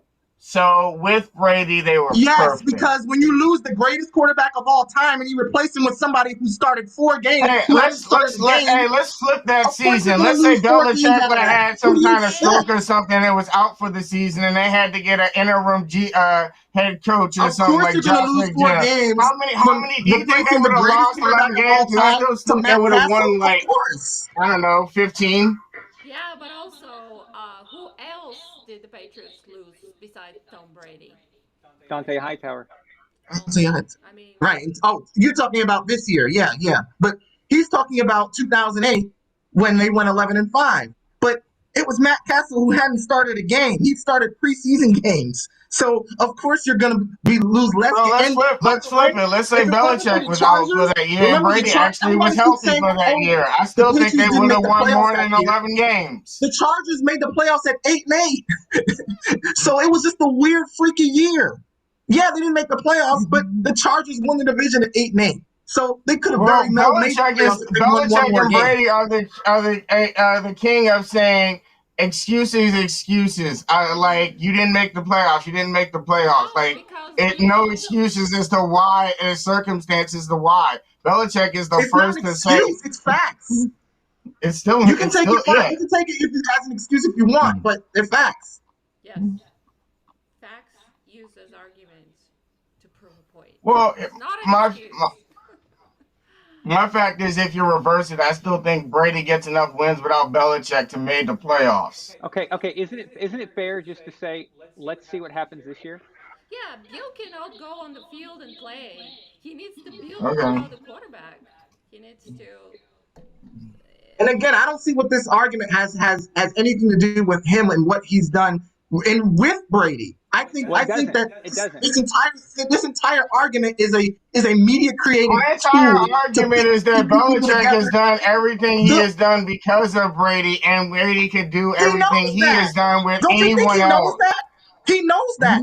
I think you need to stop But watching I sports also media. think I think Brady could have done it with a lot of anyone people is else. Like they're watching Belichick sports was not media a and they're necessary believing piece. them instead of listening to what the players say and the coach said. Listen to what they say and listen. Remember, and Aaron, we talk about this all the time about that I 100 listen top with 100 Danny special Amendola when and Brady and Belichick with were together. Asante Samuel say all the time. I think they. What check? I, we talk about this all the time. Remember that top 100 special with Brady and Belichick sitting next to each other? That Yep. was probably the most I've ever seen both of them talk about each other in a candid way, more than they've ever had. And Yes. and do you think you mean to tell me that in the course of 12 months that things can change on a dime like that? Come on, even if they're separated, come on. No, I can't. So, guys, we have All some right. super chats. You wanna just real quick read them? I don't think we're ever going to Oh, hang agree on, on this. Jalen, hang on just a second. Just We say have Yeah, three hi. but if super you keep chats. We bringing it have up, I still have to keep knocking them down. I'm But sorry. no, I think my point is going to get proven when Bruce Arians becomes a Hall of Famer because 3 Super Bowl rings in 3 years will make a coach a Hall It's of so Famer. hard to win one Super Bowl ring. Don't you understand that? Everybody Yeah, keeps saying, I "Oh, they're know. going to win He's the lead got this the year." quarterback that just knows how to get Super Bowl rings. Like he now. But doesn't know how to stop getting them. He goes Yeah, to Super Bowls all the I'm time. not doubting Look at Tom Brady. I'm doubting the rest of the Buccaneers team and Bruce Arians. That's who I'm doubting. here's why I'm not I'm doubting not the doubting rest of the Tom Brady. Buccaneers team. Tom Brady is like a force that will spread through the rest of the Buccaneers team and make them rise. He will make them rise up to his level, and he will bring them all along to another freaking Super Bowl. That's why I'm predicting they will go 17-0. They will win another Super Bowl. He will win MVP of the regular season, and he will win MVP of the Super Bowl. Okay? Because I have that much faith in Brady. Oh, we do too. No one's arguing and putting down I'm not. Tom. I'm not saying that Brady Exactly. isn't capable of those things. I'm just saying how hard it is to do that. It was hard the first Yeah, time. I That's why know. it's never And been if it done. weren't for the fact that he was It's the so hard last to do one to that. do it, I probably wouldn't be that confident. But he was the last one to do it.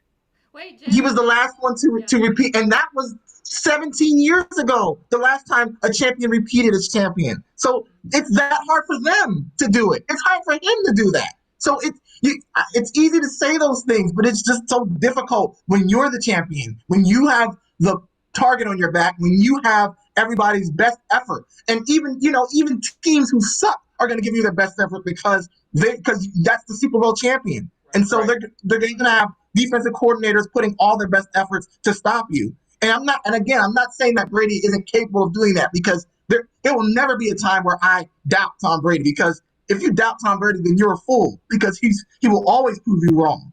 But I'm talking about it doesn't just take Tom Brady. It takes an effort, and especially to go 17-0. And so I'm not saying it can't happen, but I'm just saying that's a high expectation to maintain, and it's a high expectation to maintain over the course of 2 and 3 years. So even if they do it this year, you can't expect them to do it next year or the year after that. So that's all I'm saying. I'm not saying that he can't do it. All I'm saying is it's just difficult. Exactly. Hang on, Jalen. Let me read these. James Johnson Why, sends a $5 Brian? super chat. Why are you saying I'm a Brady hater, man? Come on. You don't watch. You must be new to this channel. No, one doesn't mean the other. You know, Come on. Shaq is like a huge Brady You fan. must be new to this channel, man. But guys, we have some super chats. Can we Okay, please read them? Yeah, James Johnson sends a $5 super chat and says Von Allen's going to need another And bottle I'm of not an Coke underestimator either. after Wishing. having I'm not an underestimator either. I'm a realist. I'm a realist when it comes to that. maybe I'm the not mic is saying not Brady can't working. do it at all. I mean, I'm just saying it. There's a lot that has to why happen. it's That's all I'm saying. low? maybe he can't hear me. Can you guys hear Aaron? Jack, can you hear me? I can hear you. Oh, Oh, okay. Just a second. James Johnson sends a $5 super chat and says Von Allen's going to need another bottle of Coke after having Jalen on.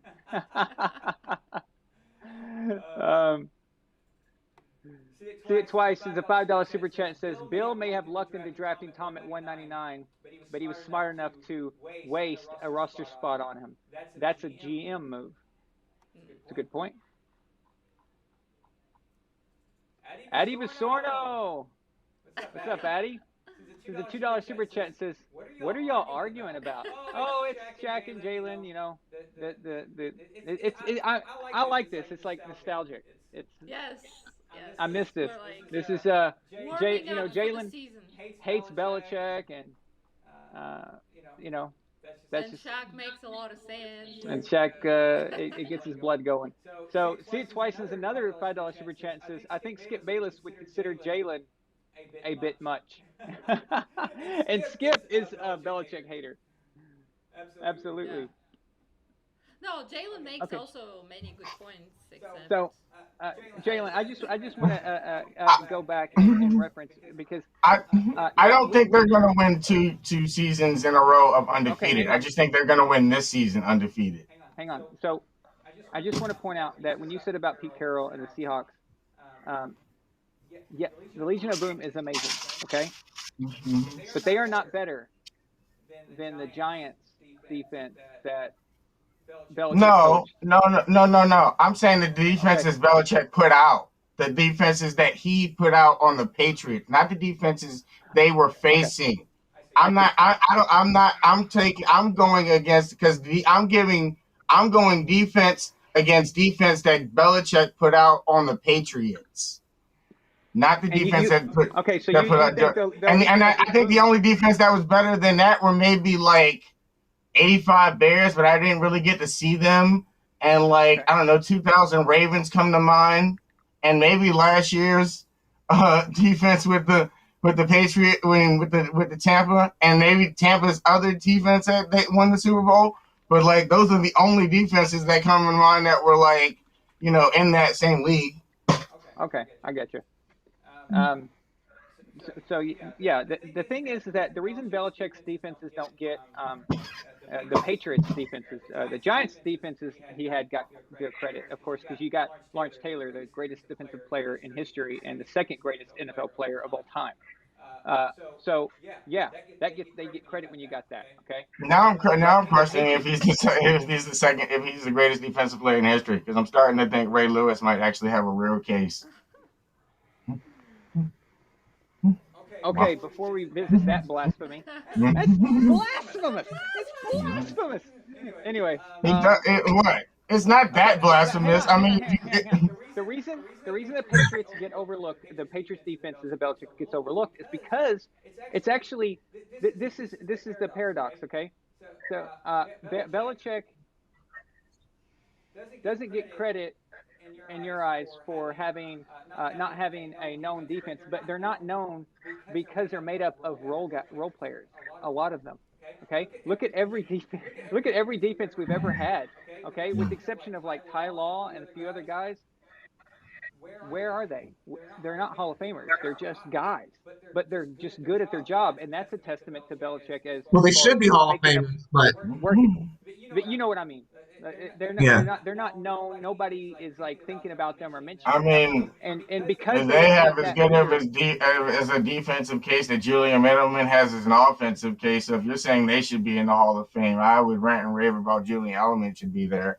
So Well, okay, the Hall of Fame. You guys know my opinion on that. I would kick out 70% of the already existing Hall of Fame. So for me, a Hall of Fame should be extremely insane to get in. I'm Yeah, talking extremely insane. or create a VIP section of the Hall Yeah, of that's Fame that exactly actually create a VIP. and my and my rule my rule is if you get in, you get in. You don't kick out people. You just use the people in as comps for other people to get in later. it just kind of defeats the purpose of the Hall of Fame. It's like everybody is a winner. Yeah, so um, that's why Belichick's defenses aren't that known, and why we think of Legion of Boom, we think of the Ravens, and we think of the Bears, 85 Bears, and we think of those, the 91 Giants and stuff like that. Even the Steelers still curtain, but nobody says that about the Patriots defense, and it's because there's never a star player. There's never a guy who is well known that They everyone knows who they, they they are. would have said it about the 2007 defense, but they didn't win it. Well, thanks to Asante Samuel dropping an interception, Mr. Loudmouth. So, um, but that defense wasn't as good. But it had stars on I'll it. put it. It's definitely not the best defense he's ever had. Yeah, It maybe, definitely but isn't. it had a bunch of stars on it. If '07 defense was the '04 defense, my God. Okay, that I mean, like it's completely different. But also that would be the age as well. A lot of those guys were old, or older at the end of their primes, or starting to enter the end of their primes by '07. But anyway,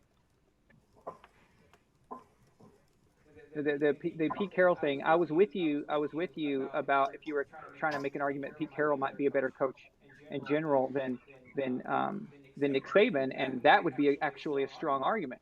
He's won how many national championships did Pete Carroll win? Three. He won Three. three. Okay, so Three. he won three and Yeah. won a Super Bowl with the Seahawks and went back again. So he's done it on Two. every level. So if you would want to put Pete Carroll up against Nick Saban, I actually thought you were about to introduce something extremely interesting because I could. That's actually intriguing, don't you guys think? And Pete then I Carroll, who's the introduced it as better. Belichick, and you were like, "What? That's But BS." then you said Belichick. I'm like, well, wait, no, no, no. You were on point until you entered Belichick. You can't enter Belichick. That doesn't work. But I think it's intriguing. That's an intriguing question. That could be a video actually. Pete Carroll versus Nick Saban, who is the greater head coach? And I think you actually have a good conversation there. So Well, my argument on goat head coach is still Gibbs. So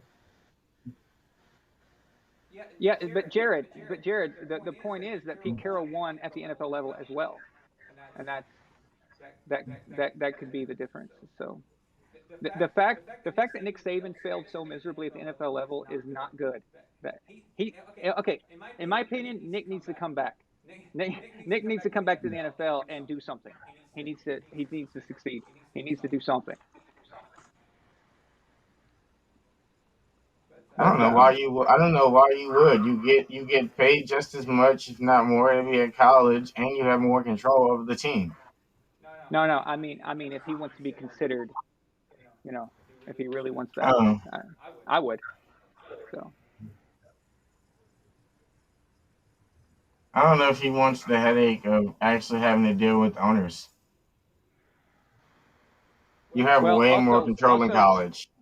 when you bring up Belichick as a GM, um, well, he's a good GM for defensive players. So he picks the right players on defense, and that's why we've been able to build these defenses of non-star players. I mean, come on, even Stephon Gilmore. You remember how mad we were when he signed Stephon Gilmore? Remember that, Shaq? It was like, Yeah. I mean, I didn't know you then, but I think we talked about it. We both had the same reaction. It was like, Yeah, the one why that did we, why did we just he can. give all that money to Stephon Gilmore when Brady was torching him constantly in Buffalo? Like the Bills fans hated that guy, and we used to make fun of Stephon Gilmore. He comes over to Patriots, and he's Defensive Player of the Year. I mean, come on, man, really? But hold on. You were criticizing him based off of Brady torturing him. So your criticism was based off of he No, gets no, no, no, tortured no, no, by the no. That greatest quarterback to ever throw a ball. You misunderstand me. You misunderstand me. That wasn't my qualifier.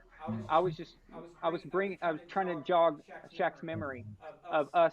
We'd always talk about Um, Stephon Gilmore, and Gilmore we make Gilmore jokes. was a surprise. Like Right. the contract that he gave was a really big surprise. It was a lot of money. Yeah. So yeah. that's I was just trying to jog his memory. I wasn't using that as a yeah.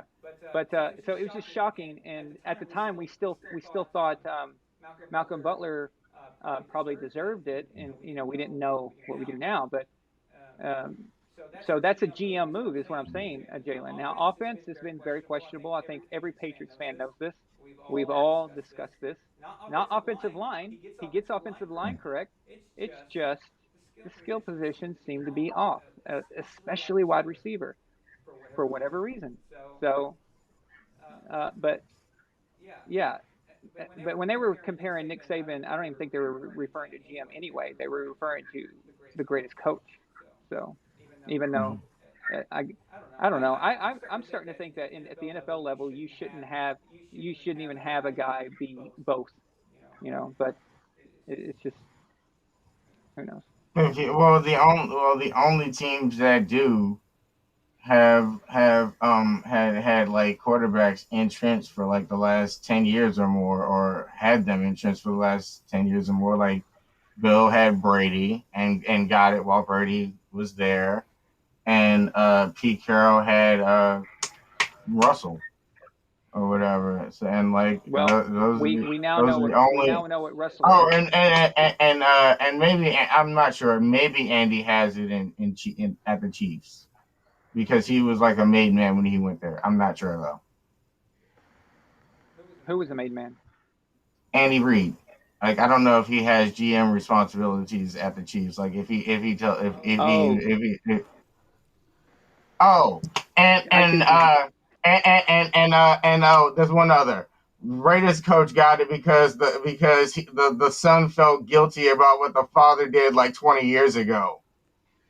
John Gruden got it directly because of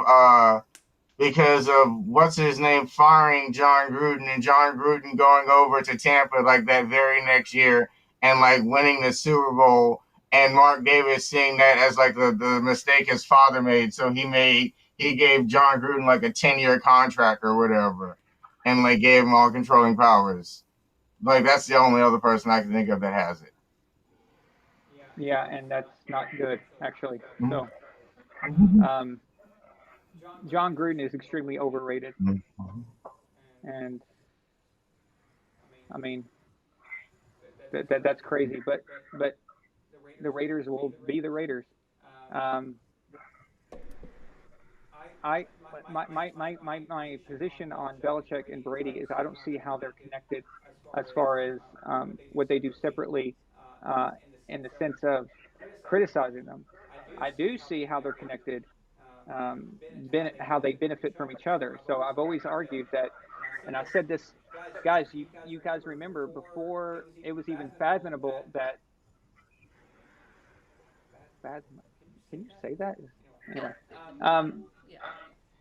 but before we even imagined that Tom or Belichick would ever leave the Patriots, we said even if if they were separated, one is success is the success of the other. Okay, so Bill right now, if they have a good year this year, okay, hang on, just let me say this. If they have a good year this year, well, he's got a foundation there, and Bill can run a tight ship. He can be disciplinarian. He can be the grumpy guy who keeps everybody in line, and everyone is. It's like a military camp, right? He can do that. Why can he do that?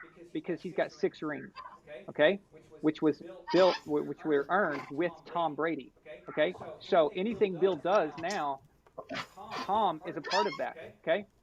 At the same time, everything that Tom took to Tampa Bay was learned in New England. Okay, so it, I think they're a part of each other in that sense. But let's just see what happens this season.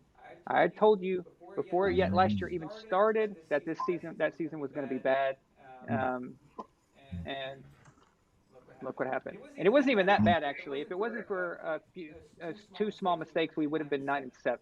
And guys, that's the worst offense I've ever seen in my life. Can you think of a worse offensive roster than that one last year? Can you find one? Find one.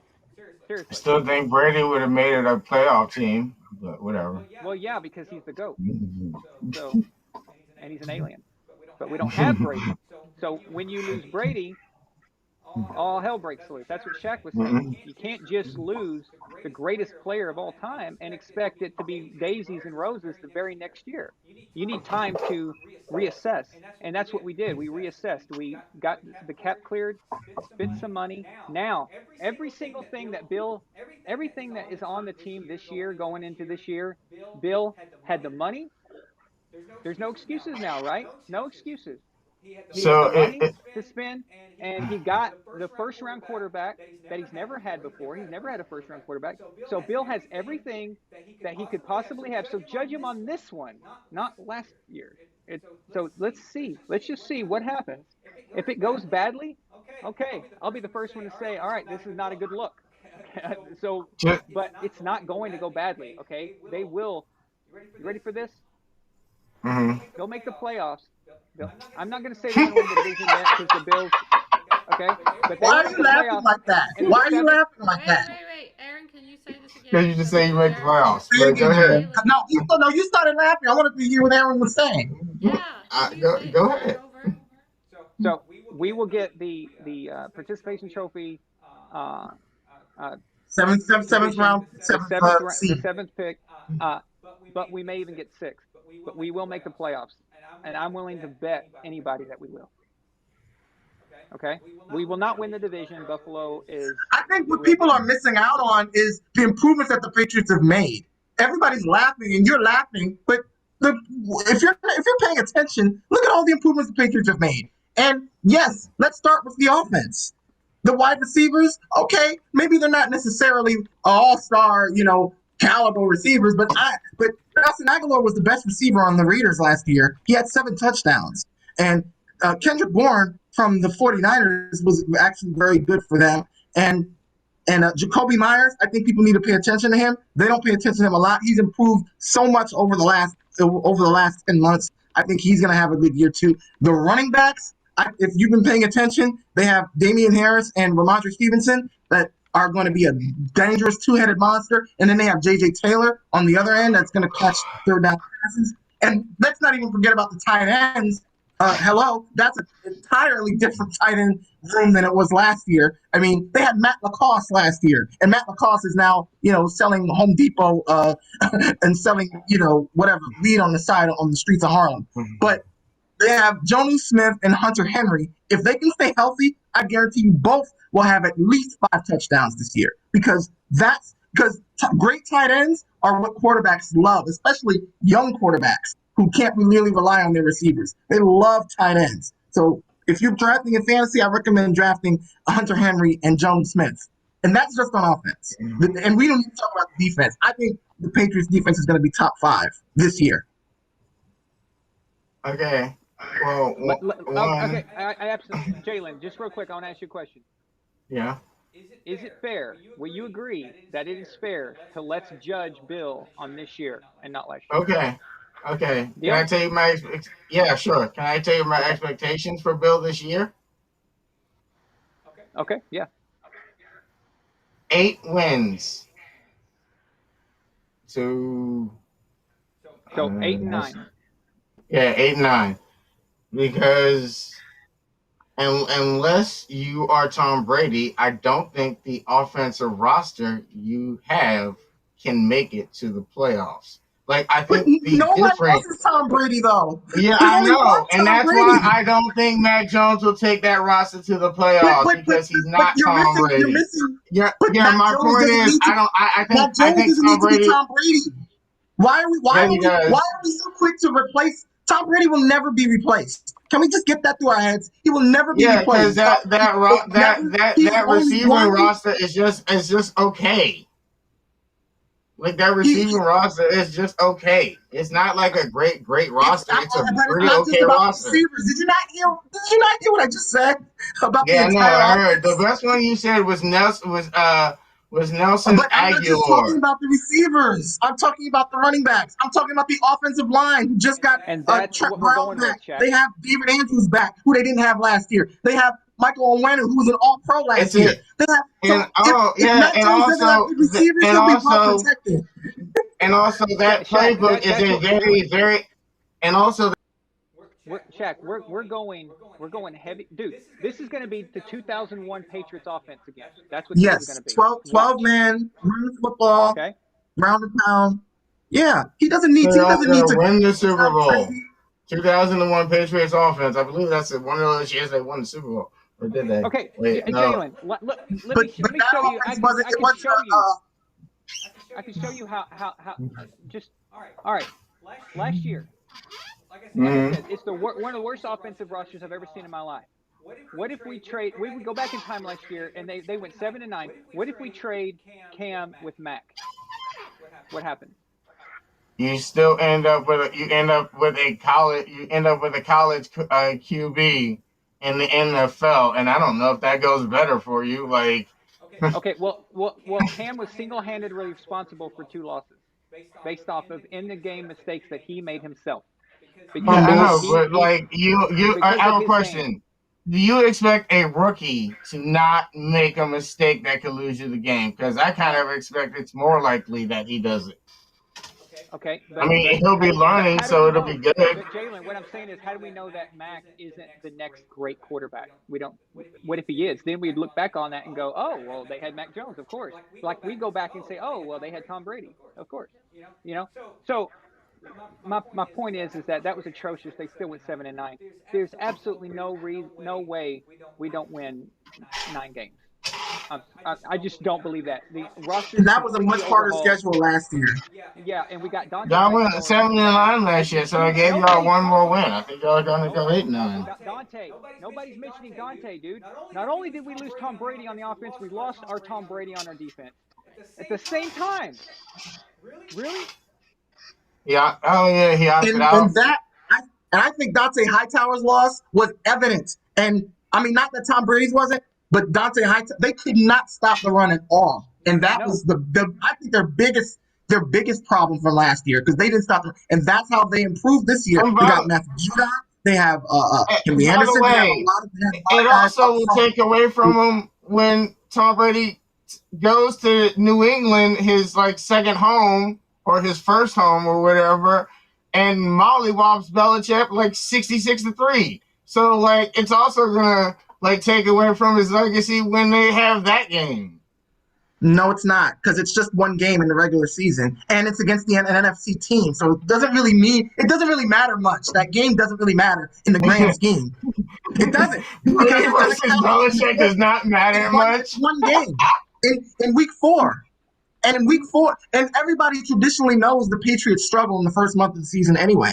So even if they lose that game, it's a big deal because yes, it's Brady coming back home, and if they beat them, so what? I fully expect. If they I beat fully them, expect. then I By expect the to way, lose. I Yeah, expect I like a expect Brady I chant to expect to lose. break out in Hey, that game. Like I I expect expect I expect Brady Brady. a I expect Brady Brady to chant lose. to fully I break expect out Brady when to beat he's it on the 100. field. I expect Brady to beat it 100-0, 100-0, 200-0, 300-0, 400-0. I expect it. Okay, happy? Because that's what I expect. But guess what? It doesn't matter because even if that does happen, it's a loss. Yeah, and they can rebound because the rest of the season they have to go. So It's going to be a very close game. It's going to be a close game. What do you mean by a close game? You mean like by like a field goal or something? Uh, just a close game. What I mean is it's going to be competitive. It's gonna No. be very Like competitive. 27 to 27, 20 something to 20 something, Yeah, basically. yeah, I don't think that. but That type of. yeah. Here's a question: do you think there's any defense that Bill Belichick hasn't come up with in the last 20 years that Brady hasn't seen through his own film study, through the film study that Belichick makes them do when he braids all the players around on the thing or whatever, or like or through his history watching because Brady is just a history like football nut, Well, and we'll go back. Jalen, that's exactly why I'm picking Tampa to win. It's because of that. That's the edge. That's the one edge because Tom has the better team, the better roster. Um, Bill is the better coaching, but Tom has good coaching on the defense at least on the coordinator side. Todd Bowles is a good coach. I'm not sure about Byron Leftwich yet. The jury's out on him only because now we've seen he's pretty good now that he's got Tom. And don't get me started on Bruce Arians. He's hot garbage. So, I know, but um, I consider Tom the coach, so I think Tom is the better coach. He's the coach, the okay, I GM, don't even and know the what quarterback. I don't even know what to do with that. But but anyway, I think it's going to be a close game. But I think yeah, Tom will pull it because out Tom, just Tom because. brought in Tom brought in defensive players too. Okay. Yeah. So so Well, I mean, and Dominican Sue is now the known as a leader because of Tom. Like seriously, and Dominican Sue, the guy who was like considered kind of a dirty player, is actually getting praised as being like a leader on a team now with Tom Brady. I think that's because of Tom Brady. but Jalen, also keep in mind that we're not going to have Stephon Gilmore. That's huge for Tom. Okay, Tom is going to be able to just wreck our secondary. Okay, Okay, I get that he would make it better, but I still think Tom Brady would eat Stephon Gilmore alive if he were on the field. So I don't really think. I'm still picking. I would still pick Tom even if we had Gilmore. But I'm just saying that Mm. keep in mind Tampa is just the better team right now. The Patriots don't even know who they are. Absolutely. And the best point is what Shaq just said. We are notorious for using the first month we use September as a molding. You know, it's like a practice for us, and that's what Belichick does every single year. If anybody wants to beat us, beat it. You got to do it in September and maybe even in October.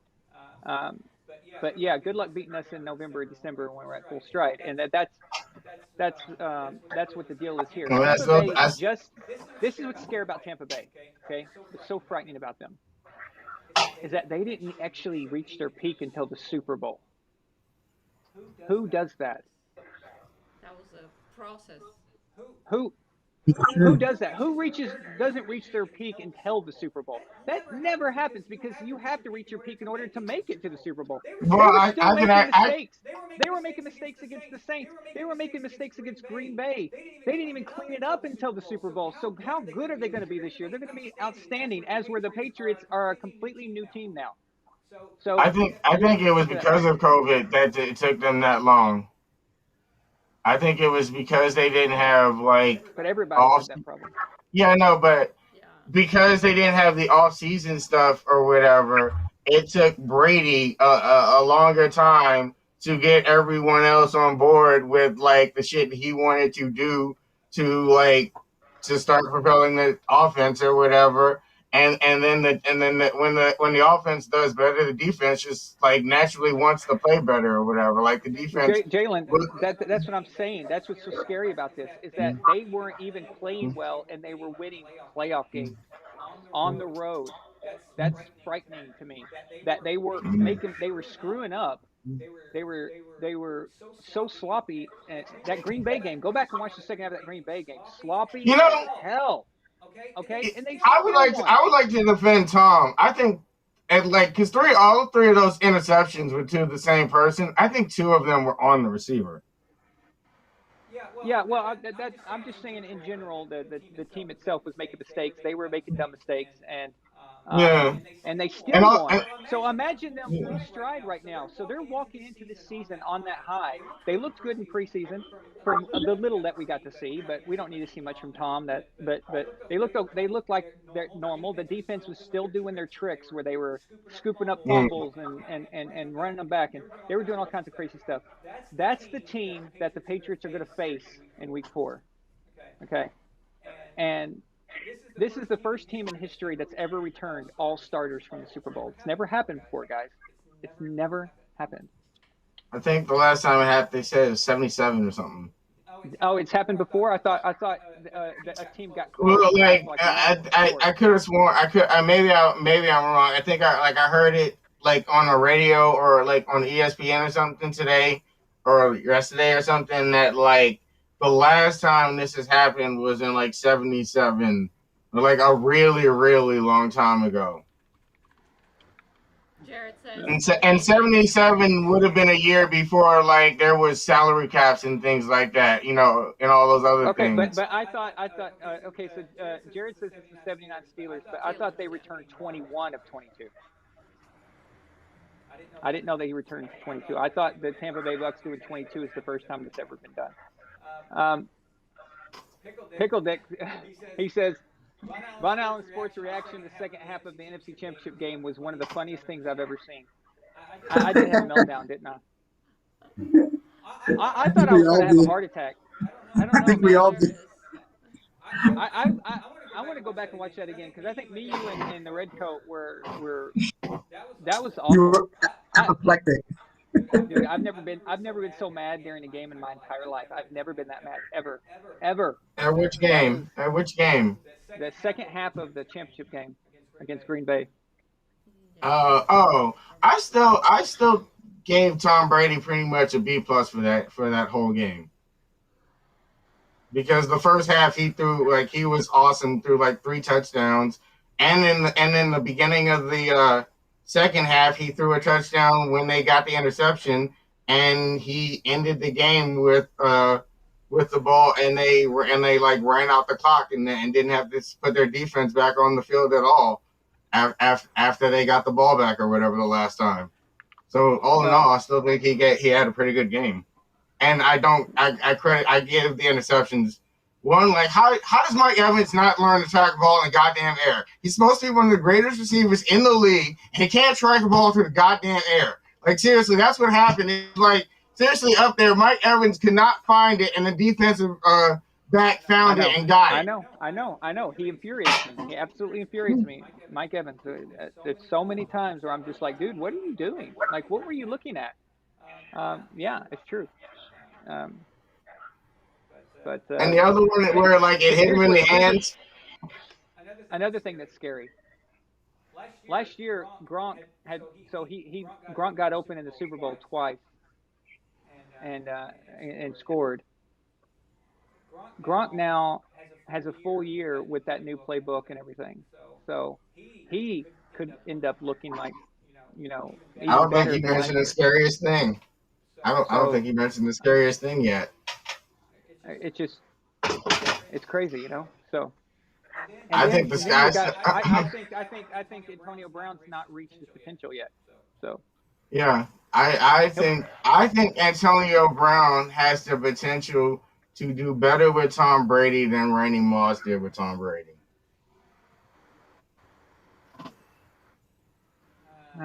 no, but he could be great again. So he could be the best wide receiver on their team if he's focused. You guys do know that Antonio Brown ran the wrong route in the Super Bowl, right? No, that no. that Well, catch that On the one route, he was running the same route Julian Edelman did in the Super Bowl against the Legion of Boom when Julian Edelman scored he that one wasn't go ahead touchdown. he wasn't supposed to. That's he Yeah, wasn't supposed to. well, wait. He, I think him and Brady practiced it, considering he ran the exact same route that Julian Edelman ran on that exact same play. It wasn't an accident. Like he did not no, study that and see no, that. Like, on that particular play, AB was confused. Tom even said this, so it's just like um, Tom back. He's like, "Where the hell's AB going?" And then he's like, "Oh wait, boom," and got him. I So it didn't worked see out. that Tom said that. I saw another QB said that in the time that the play happened when I saw the replay or whatever. Like one of the backup QBs or whatever Oh yeah, I don't know about said. that, but I saw Tom mention that in a I think it was an interview during this preseason talking about it. But also, So AB did not drop a ball like last season. Like out of every pass he was throwing, he did not drop one single ball.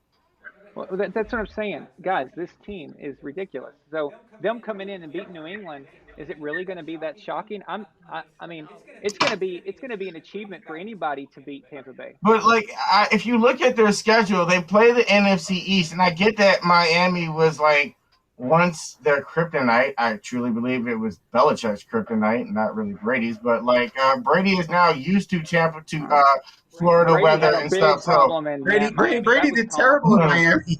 But also He will admit Brady, that himself. but He also admits it. Brady is now used to that weather. He's lived in Oh, Tampa for sure. the last Yeah. year, so like that kryptonite is no longer there. And the other, and like let's see, other team, he mentally destroyed the Atlanta Falcons already by doing what he did to them in the Super Bowl, and then last year doing basically a same similar style comeback to him in a regular season game, and then blowing them out in the other season in the last game. Like he basically mentally destroyed that team, and he made Drew Brees leave the Saints. So he's basically destroyed his own division. He gets to play the NFC East and the AFC East, the team he has Dude, practiced against like for his whole career. Like it is so perfect for him to go 17-0. It is not just the team that like he plays with why I'm predicting this. It is all of these factors why I'm predicting he's going 17-0. the Bucks are not going 17-0. Okay, they're not. They don't have the coach. They don't have the head coach to hold the team together that long to go 17-0. It's too hard. It's too hard. The head coach is Brady. Bill They and don't have a Bruce head coach. Arians is just They don't have a head coach. the Bruce Arians is just going to get the credit. Like I said, he will become a Hall of Fame head coach, and it will show that Brady can make anyone a Hall of Fame head coach as long as he is on the team. So you're There's no rooting for the idiot net. ever voting for Homer. You're rooting for that instead of instead of the. That's what it seems I, like. It seems like you're rooting for that. look, okay, look. To be honest, I think Brady is under the most pressure as a quarterback for the next however long he plays than any other quarterback in history because he has the power that no other quarterback has. Even the elite quarterbacks of right now do not get the same type of power, and a bunch of them are mad about it and threaten to not be there. Remember Aaron Rodgers and Russell Wilson and all of them? They are both elite quarterbacks who do not have the same power as Brady. And the only reason Brady has it is because he wins Super Bowls. If Brady does not keep winning Super Bowls, he may not keep this power. So Brady is under the most pressure for any quarterback for every single year he's ever going to play ever again. Brady under pressure? Yes, because he Dude, has to maintain Jalen, excellence. He can't. He everything he's like in done order. in the last, everything he's done in the last La, 10 he years hasn't is had any pressure gravy. since It's He yeah, can't. how since He funny. excellent. can't. He can't make Max Kellerman's cliff prediction ever be right at this point. He can't It ever can't be have a right. down season. Can't be. No, Can't be. It's he can't mathematically ever have a impossible for it to be right. he can't They ever could go have a 0 and down 17 season. doing I that. mean, from 44 to 45 or 46 or 47 or how many long he plays.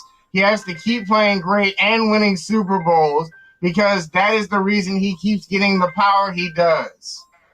By the way, Max Kellerman fell off the cliff before Brady did because Max Kellerman's out of a job now. Yeah, So I'm not going to argue the Max Kellerman thing. I'm just saying Brady is under the most amount of pressure because he basically has to say the greatest of all time from this point on until he retires. He can't ever be that. He can't ever have like a down thing or whatever, or people attack him again. So let's talk about Thursday night, the opener.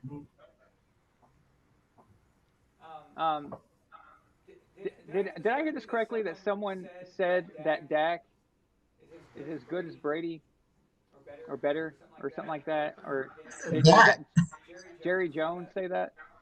Oh God. No, I heard Jerry Jones talk about Tony Romo should be a Hall of Famer, but I don't remember him saying Dak is as good as Oh yeah, Brady. that's But another one. That's another one. Oh yeah. So Tony Romo should be a Hall of Famer.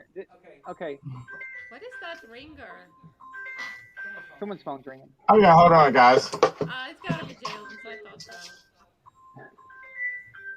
so. Um, That's one. Sounds like a Merry Jalen. Christmas. In the patient. I hang on. It's down the street, Mom. Oh my God. All right. So I believe I believe that Mike McCarthy is a pretty okay coach. I think last year he lost Dak, and you can't lose your franchise quarterback and expect everything to be roses, you know. But I my position on Mike McCarthy is the same with Bill. As far as last year, Mike I think has a similar should be given a similar leeway. It was his first year. There was no preseason, and he lost Dak. You cannot in this league, guys. We all know the quarterback is everything. You can't lose your franchise quarterback and then expect everything to be okay. And your first year is coaching a new team, and with no preseason. So this year, I think the Cowboys will be better. I think as long okay, you can say this about any team, but as long as Dak is not injured, I expect them to win the NFC East. I But think Tampa it's going to Bay, be a toss at, up between them and Washington. And I'm not even a Washington fan you mean anymore.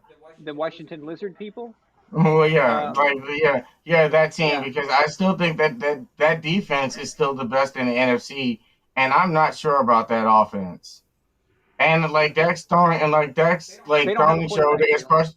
Yeah, and but Dak's throwing shoulder is questionable, and also Fitzmagic can get hot for 7 games. Like that can happen.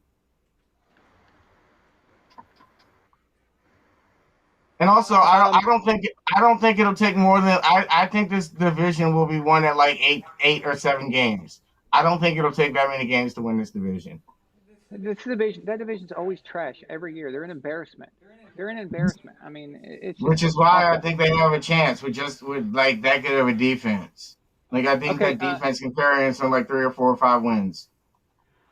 let's see. Emperor Emperor Kush says, "Who do y'all think is worse, Rob Parker or Max Kellerman?" Okay, this is going to shock you guys. Max Kellerman. All right, so here's why. Rob Parker can't help that he was born retarded. Okay, so that's something that he can't change. He's just stupid, and so he's just going to continue to be stupid.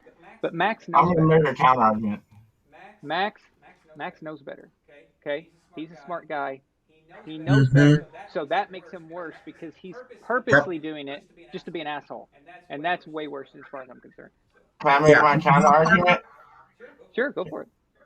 Uh, Rob Parker's worse because at least Max Kellerman owns up and actually admits that he's wrong at a certain point.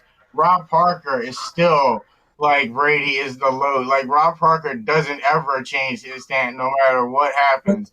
Max Kellerman has actually come back and said, "Yeah, I was not right on like some of these things," and actually has admitted his wrong. His wrong. So to me, he also said he was wrong about the cliff prediction or whatever, and about when it would happen. Yes, but But So what you guys, don't understand when is I say Rob Parker. Yeah, Rob Parker's a character. He's an actor. He's basically an actor. He plays a character on television, and he's been doing it. He's like a soap opera person. Like the character he okay, plays. He's against I Brady, and he's been assigned to be against Brady. And because he's against Brady, he gets on television the most. And when you hate Brady, you get on TV. That's just the way it is. And But he's good at he's an do you actor. think that his character isn't like? Do you think that he's like secretly a Brady fan? He goes home and is like got a secret Brady poster or something, and he's like, "Oh man, Brady really is the greatest." And then he comes back on TV and Brady's like, "Brady sucks." Like, do you think he is I opposite wouldn't of be what he? surprised. I wouldn't be surprised if he was a secret Brady Okay, fan. But well, if he's that's just your so good belief, and then pretending he's I not. have nothing to say to it. Like, if Okay, you Rob truly Parker. believe that, then When then I okay. when I say that Rob Parker is low IQ and stupid, I literally mean this. It's not like, oh, he's just a dumbass or whatever. No, I literally mean this. Rob Parker has a very low IQ. Okay, and wow, him and Skip Bayless have a lot in common. I think Skip Bayless is a very low IQ person as well. And I don't think Skip Bayless is stupid or like a really low IQ I person. He just may, I mean no, I mean you just no his thinking process when he's dead serious sometimes it makes no sense. It just makes no sense at all. And I mean, I don't think Skip it's Bayless just is a random. genius, but I don't think Skip Bayless is low I don't think IQ he's as either. dumb as Rob Parker, but Rob Parker just is stupid. Is stupid. And actually the I people think who Skip put is a him on little bit TV, above average intelligence. the people that oh that's not very good. Uh people that put Rob Parker on TV, they should be ashamed of themselves. You are literally putting someone on TV who should not be exposed to that. He is an idiot. Again, the only reason Max, he's on TV is because of the character he plays. Because he's so they're Brady. making fun of He's a him. Brady They're, hater 101. but He's he's put what up they there, want. Shaq. He's put up there, so we will make fun of him. So he's literally Yes. up there to be made a fool of, he's and he doesn't even he's the know it. class clown. He's the clown. It's like Bozo the But Clown. Remember the Bozo the Clown show? Like that was on TV for 50 years. And we know the character he was playing, he was a clown. He was meant to make you laugh and meant to not be taken seriously. But you put him on TV for that reason. Just like Rob Parker. You put Rob exactly, Parker on there because you know what he's gonna do, you know what he's gonna say. He's never gonna change his stance. So what that's the only thing he adds to the conversation. You know he's gonna say, "Oh, Brady this, Brady that." So that's why remember the show he had with Chris Broussard. Chris Broussard was the straight man on that show. He was the guy who was like, "Wow, you're stupid. You're so stupid." But that's what the producers and whoever that's what they want. They want a guy who's a straight guy to tell the guy who's an absolute complete idiot that how stupid he is. exactly. And Okay. the worst out there, the number one, my number one villain is uh, the offspring of Phil Simms. I physically cannot stand this person. All right, I can't. The man is unbuttoned. You Yeah, mean yeah. You Chris know why he Sims? calls it that? Yeah, he means his You know pants. he has a new show on Peacock Network. It's called Unbuttoned. That makes sense. That makes sense. He looks like a penis. So yeah, but I can't stand him. I can't stand Nick Wright either. But Chris Sims just infuriates me because, again, it's the know better thing. Okay, Sims. Sims is the son of Phil. He knows better.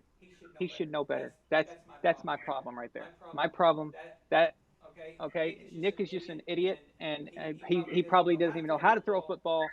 So what he says is just more moronic anyway. I But mean, I like what Nick Wright says because every time Nick Wright says something against Tom Brady, he goes and wins the Super Bowl. So like I take it as like that's an the case with omen. everybody, I guess. So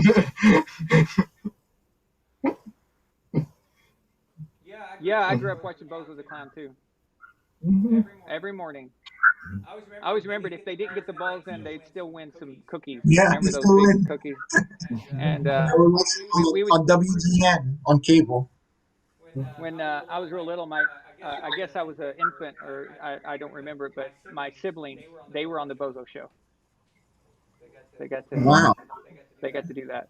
So I grew up before my watching. time. You can't do that on television, on Nickelodeon. And I think it Oh yeah, I played like remember that too. nonstop because Absolutely. when that channel first started, it was like the only show on the air or something. Do you know who was on that show when we were kids? Alanis Morissette. Yeah, that show probably has those shows probably have a lot of famous people that I'm unaware of, like famous because I watched it How old are so you, Jalen? long. I'm I'm 39. I'm about to Okay, turn so 40. yeah, same. Yeah, Yeah, we're so about the like same. like they like I watched it when I was such like a little kid and like the like I can't like they don't have like those clips and stuff on like YouTube or whatever. And if they do, they don't have them like marked with like the cast names or whatever and who's in them. So like you can't ever like I can't ever find like information about like those shows because some of them were like so short lived or whatever. Like all those like those shows on MTV or I mean not MTV on the Nickelodeon at that time. All right, so let's make our picks for Thursday before we get off here. Obviously, Oh, I've got a Tampa's gonna mollywop Cowboys. um, A shitload to a little bit. Like I'd be very surprised if excellent. they scored more than like 3 points. And Tampa's gonna and Tom's gonna throw like 7 touchdowns minimum. So like whatever that score is, and like maybe add in like some 2 point conversions because Tom's gonna be pissed at that one little dude on the Cowboys talking shit about him. So he might like just add insult to injury and like throw some touchdowns right across that dude's face or something, just like he did to that dude on the Pittsburgh Steelers who's no longer in the league. So I think it's going to be a beat down. Shaq, do you have a more reasonable prediction that's not 7 touchdowns? I, I agree with what somebody said 36-17. I think that's a reasonable score. I think it's gonna That sounds They said it's not gonna they be said close. 46-17. Yeah, I don't think it's gonna be close. It's it's like the Patriots used to be. It's like the opening, the banner. It's gonna be too much energy to the Buccaneers. So yeah, 30, Hamper Kush said 38-17. yeah. I Ian like Twice that. says 38-21. Uh, top CO says 46-17. I do hope they can protect Brady though, because Michael Parsons on the Cowboys is a good player. But so I hope that the Yeah, O line for the Buccaneers will be on their game. Because if they are, then those predictions will happen. But yeah, Here's that's my just my prediction. only. Bucks 31-9. That's what your prediction is on Allen? Yeah, 31-9. The same exact score while they did in the Super Bowl? Wow. Mm-hmm. Oh, What, just what are you guys gonna? What are you FYI, guys I'm gonna I'm think? What are you predicting guys a gonna think Super if Bowl that happens? rematch, and I would not be surprised if both of the teams end up undefeated in it. The Chiefs aren't going back to the Super Bowl this year. I think they will. I think in the AFC, they're the team. They're I going think to the Bills have beat a great every. chance. The, I think like the the Bills. only person that can stop Patrick Mahomes is Tom Brady, and he can't stop him until he gets to the Super Bowl. Von Allen, like, haven't you learned? Like, the only player that's ever stopped Patrick Mahomes is Tom Brady. No other player has ever stopped that dude. Dude, everybody watched that Super Bowl. The entire AFC knows exactly what to do. Listen, AFC all teams, Championship game as all well. Remember that all one? teams, Like that was he was stopped there. The next year he didn't face a certain quarterback and he made it to the Super Bowl. all teams that are this offensive style cannot sustain it forever. It's something happens. I just Oh, don't they can't believe sustain they it can forever, sustain but it. they can sustain it for the next 2 or 3 years. No, I saw in preseason that they didn't change anything. They didn't change a thing. Patrick is still doing the same crap he did in the Super Bowl, the same exact thing. There is no difference. This team is now going to Well, be they're just watch. Just watch. that's but I still think that's not going to be a weakness until they get to the playoffs. Like I agree with you. It They doesn't may matter. It doesn't have matter. that The weakness, but argument is then the it's Super not going Bowl. to show up like The argument until is they the get to the Super Bowl. playoffs. And then when they get to the playoffs, they can still beat the teams in the playoffs with that weakness. The team that will explode it will be Tampa, and they can't beat them into the Super Bowl, which is why I said it's going to be a rematch. I don't disagree with you on the weaknesses, though. Yeah, but I'm just saying it's not going to get them to the Super Bowl. They could very well make the AFC Championship game. I wouldn't be surprised if they did. So, I don't think um, the other AFC teams can beat them if they made the AFC Championship game. I don't see. Well, first of all, I don't see Cleveland being there. I think actually Pittsburgh is going to win that division. okay. But First of all, I think we are capable of beating them if we make it to the playoffs. If we're already a playoff team, I think Belichick can beat them. I Two, don't think they'll make I it to the okay. playoffs. But okay. Other division. Okay, same division. I think the Bills can beat them. I think if Cleveland gets their shit together, I think they could possibly beat them. And they I could think have. the Titans can beat them. Okay, and all right, don't kill me on this, but I think the Chargers are going to be really good. The Chargers are the first team that I said is they're a possibility. They're the only team that you mentioned that I was like, okay, they could possibly beat them if they meet them somewhere in the playoffs because they're a division rival and like it would be like if they actually meet in the playoffs, it would be the third time they actually met. So like that in itself, it would be hard. It would be hard for either team to beat them all 3 times or whatever. So that would be a team I would actually give you a chance. The other two, no chance whatsoever. I'm sorry, I'm not picking Josh Allen over Patrick Mahomes, and I'm not picking Baker Mayfield over Patrick Mahomes, and I'm not picking. No, I said May. They could beat them. You said that there was nobody who could beat them, and I'm saying there are.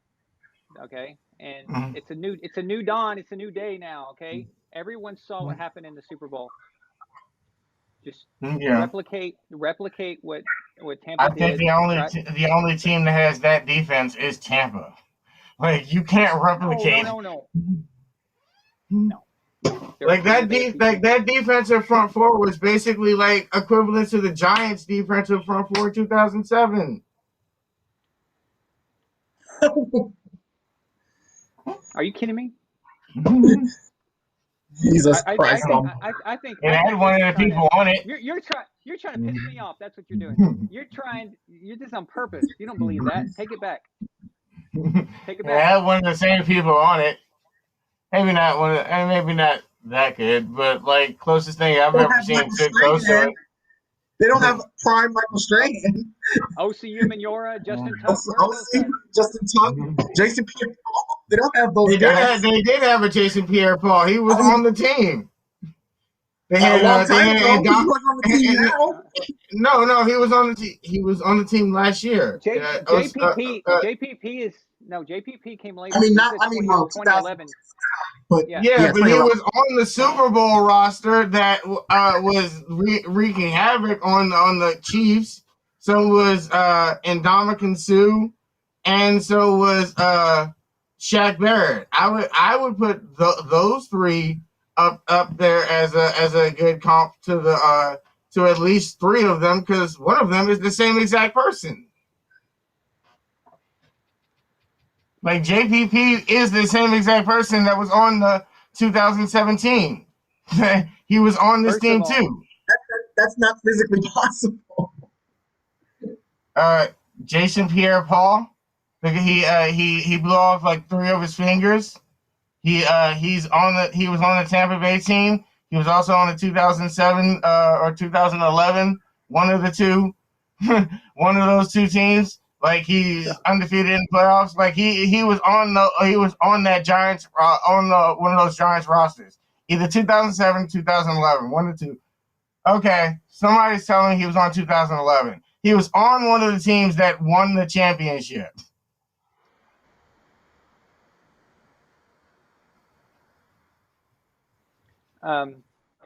yeah. I don't know what his blowing his fingers off has to do with anything, but it sounded like a good point. I don't know why that was relevant, but maybe. I thought JPT was on the 2017, but my point is No. for that 2011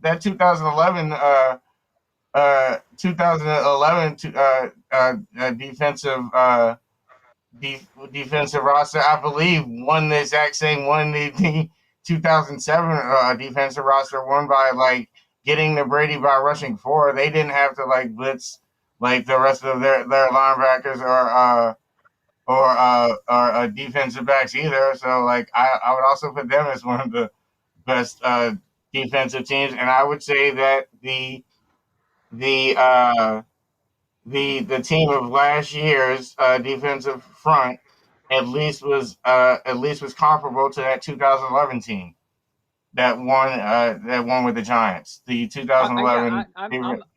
I can do that. But they're not as good as the '07 Giants. But Okay. But yeah, I that's also believe that 2000 that 2011 front was a pretty good monster too. they were good. Yeah, but okay. So in the Super Bowl, Tampa Bay was getting they were dude they with four. It was as if they were blitzing. Okay, with four.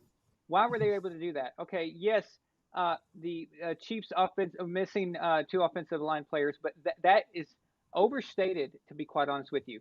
First of all, when you've got a quarterback who's running around like an idiot, I don't care how good that offensive line is, they're going to get I blown think out Andy fast. Reid is most Okay. to blame. Second, I mean, they got like when 15 you yards rushing, and he stopped rushing the ball. when They you got can like get 15 yards on the player rushing. He's right, just right. stopped doing When it. you can get pressure like that with only four every down, that's also the secondary. That's also the scheme itself. Okay, so there's a lot of factors at play. And then the third was exactly what you just said, Jalen. It was the refusal to run the ball. You have to run the ball in order to make But them that's on come Andy up. Reid. You have But to. that's Andy Reid's call. Like Exactly. I So, get that. I like but they've not changed I anything, Jalen. They've not changed anything. Andy Reid's not changed the scheme. Patrick Mahomes is still playing the same way. They've changed but nothing, which means I would also say this. Andy Reid has changed nothing for his whole career, and Andy Reid has had the same problem his whole career. But Andy Reid's problem manifests itself in like late playoffs, not in regular season, enough to where he like if you look at like all the years he is in the league, most of the time he makes the playoffs. Whether or not he doesn't get to the Super Bowl because the problems you talk about manifested themselves in playoff games when the teams have more time to prepare.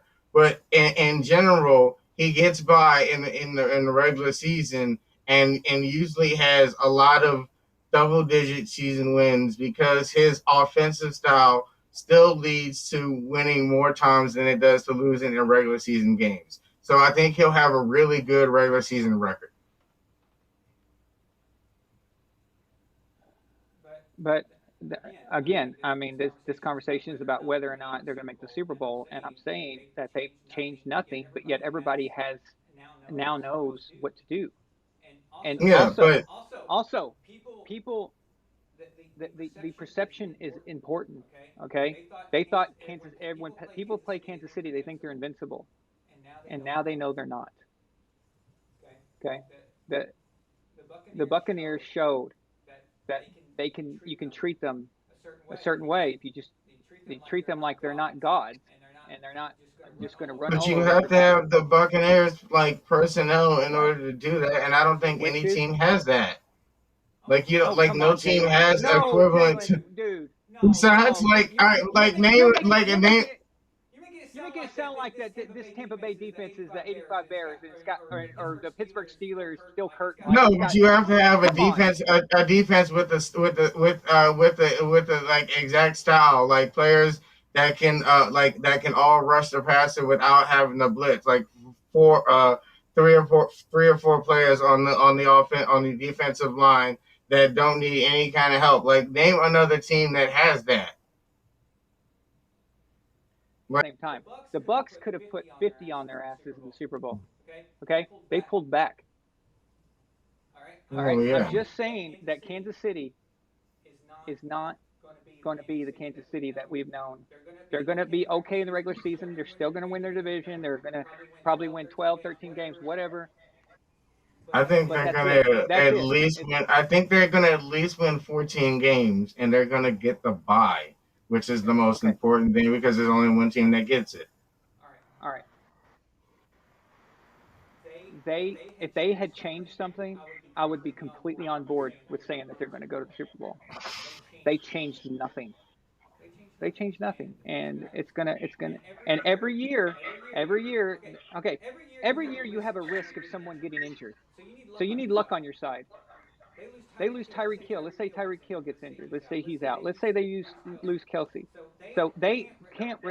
Once they lose those two guys, their offense can't. It If they falls lose apart. those It two falls guys, apart. then we'll really see what Patrick Mahomes is made of. That's what I'm saying. Okay, so they're not built for that. So just luck in general says that if they lose just one of those guys, they can't bomb the ball anymore, and then Patrick's lost. He doesn't know what to do, and they clearly, apparently, physically just cannot run the ball. I don't know what the hell is going on, but they just don't Oh, run they the ball. can. Andy, they It's can. Andy Reid just refuses to. Like Andy that's what I'm Reid, saying. It's like something's wrong with him.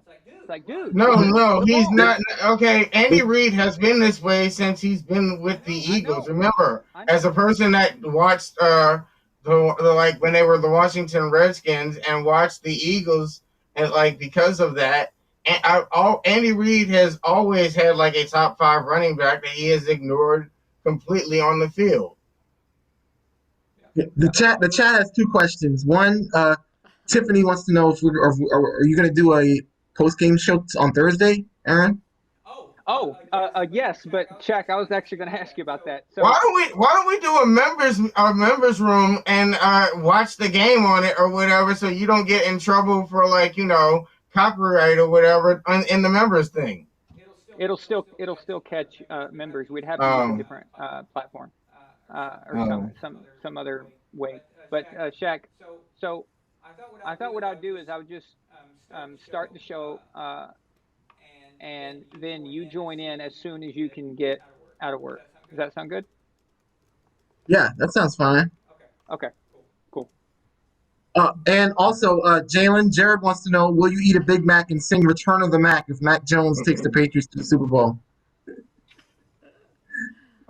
no, but Without your shirt. I don't have to worry about that ever happening. Like, does he mean this year or like ever in his history? Like, does he mean like if Mac Jones somehow takes the Patriots to the Super Bowl in like 10 years, will I do that, or does he mean will I do it like Let's this find year? out. Jared?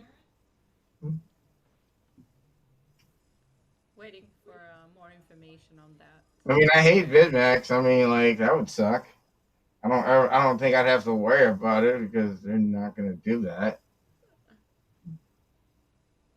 Okay, we'll get back to you on that. So Jalen, if Mac Jones takes the Patriots to the Super Bowl, will you come Now, on this show with no hang on with no shirt on? You got to eat a Big Mac, and you got to sing the song "Return of the Mac." uh, I don't know about doing all that, but if that happens, I will come back Oh, on the show and say I was wrong about the Belichick Brady argument. Belichick is a great coach on his own, or whatever, but it won't happen. So like come on, man, I have some will. balls. I had to wear a Jets jersey because I lost the bet. Come on, stick your neck out there. I would rather wear anybody else's jersey than have to eat a Big Mac. Like they're really really nasty. Like Oh, that's your problem. Of all those things, eating the Big Mac is the issue. I don't even remember Really? what the other stuff that you asked me to do was. You had to sing a song and not wear a shirt. I don't think you want me to not wear a shirt, but I would happily sing a song. That's the point. I don't think Uh, it would increase your viewers. I think it would actually make them go down. Like, yeah. Okay. but I would happily sing the song, and I would say that I was wrong about the Belichick thing. But I would eat some other burger in lieu of Big Mac because they're freaking disgusting. Yeah, but it's got to be a Mac. It's got to be because of Some Mac. kind of a Mac. You eat something from McDonald's, Okay. A like How veggie about Mac. how about you eat a chicken? Mac chicken. Like chicken veggie Mac. Chicken Yeah. I'll Mac. eat the McChicken, the Okay. Mac Okay. chicken. Yeah, yeah. And that's So we on got the a bet. dollar means. Yeah, sure, sure. If he Team wins, McChicken. wait. But in the Super Bowl, within how long? I'm not making a imperturity bet. Let's say this What? year. Say this year. Oh, This sure. year. Done. Okay. All right, you guys heard it. He's gonna eat a chicken, a McDonald's. What is it? Chicken. A And y'all want to make a bet on my The prediction chicken of sandwich. on the Super Bowl thing He's this got to year? Like sing. anything y'all want to do if the He's got to Brady sing thing "Return of the actually Mac" comes through? True. with his shirt off. Huh? Okay. What? All right. What? What's the bet? So what is your bet Uh, that they go undefeated? Is that what that is? how about huh? Is your bet involving them going undefeated? Yeah, my bet is all the things I predicted. Like if I actually get that, y'all have to like do something ridiculous like sing a song and I don't know do something else and like make a fool of yourself or something if they actually go undefeated and win the Super Bowl and Brady Okay. Well, wins MVP and why shit. think about that, and then on the next show you come up with, and we'll see if we'll agree to it. Okay. Okay. So give it some thought, get creative, and Are you, stuff. when is the next when is the next show you're taking callers on? Thursday night. They always take calls on the post game shows. Oh, okay. Oh, you do? Yeah. Oh, okay. Oh yeah, they better win. I'm under a whole lot of pressure. They better win every single game now. Like, like because of my prediction, like I am under the most amount of pressure ever because of everything. That's what like Ooh. another reason why Brady is under the most pressure ever because I am putting him under it. Well, now he really is under pressure if he wasn't before. Now here's something that Addie's really going out on a limb. He says if Bucks go undefeated, I'll go sober for a month. Wow. Oh hell no, that will never happen. Oh hell no. That'd be hard for Addy. I don't know Addy that I well, can't. but like I can't. Okay, Jalen. We can't root for the Bucks to go undefeated now.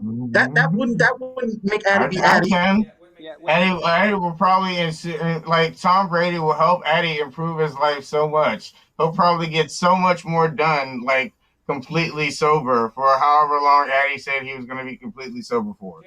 He'll Jalen, all you probably need to know be, about be My so Addie, much favorite Addy is productive Drunk in Addy. life. all you need to know about Addie and his drinking is he's a Cleveland Browns fan. That's all you need Yes. to know. That's all you need to know.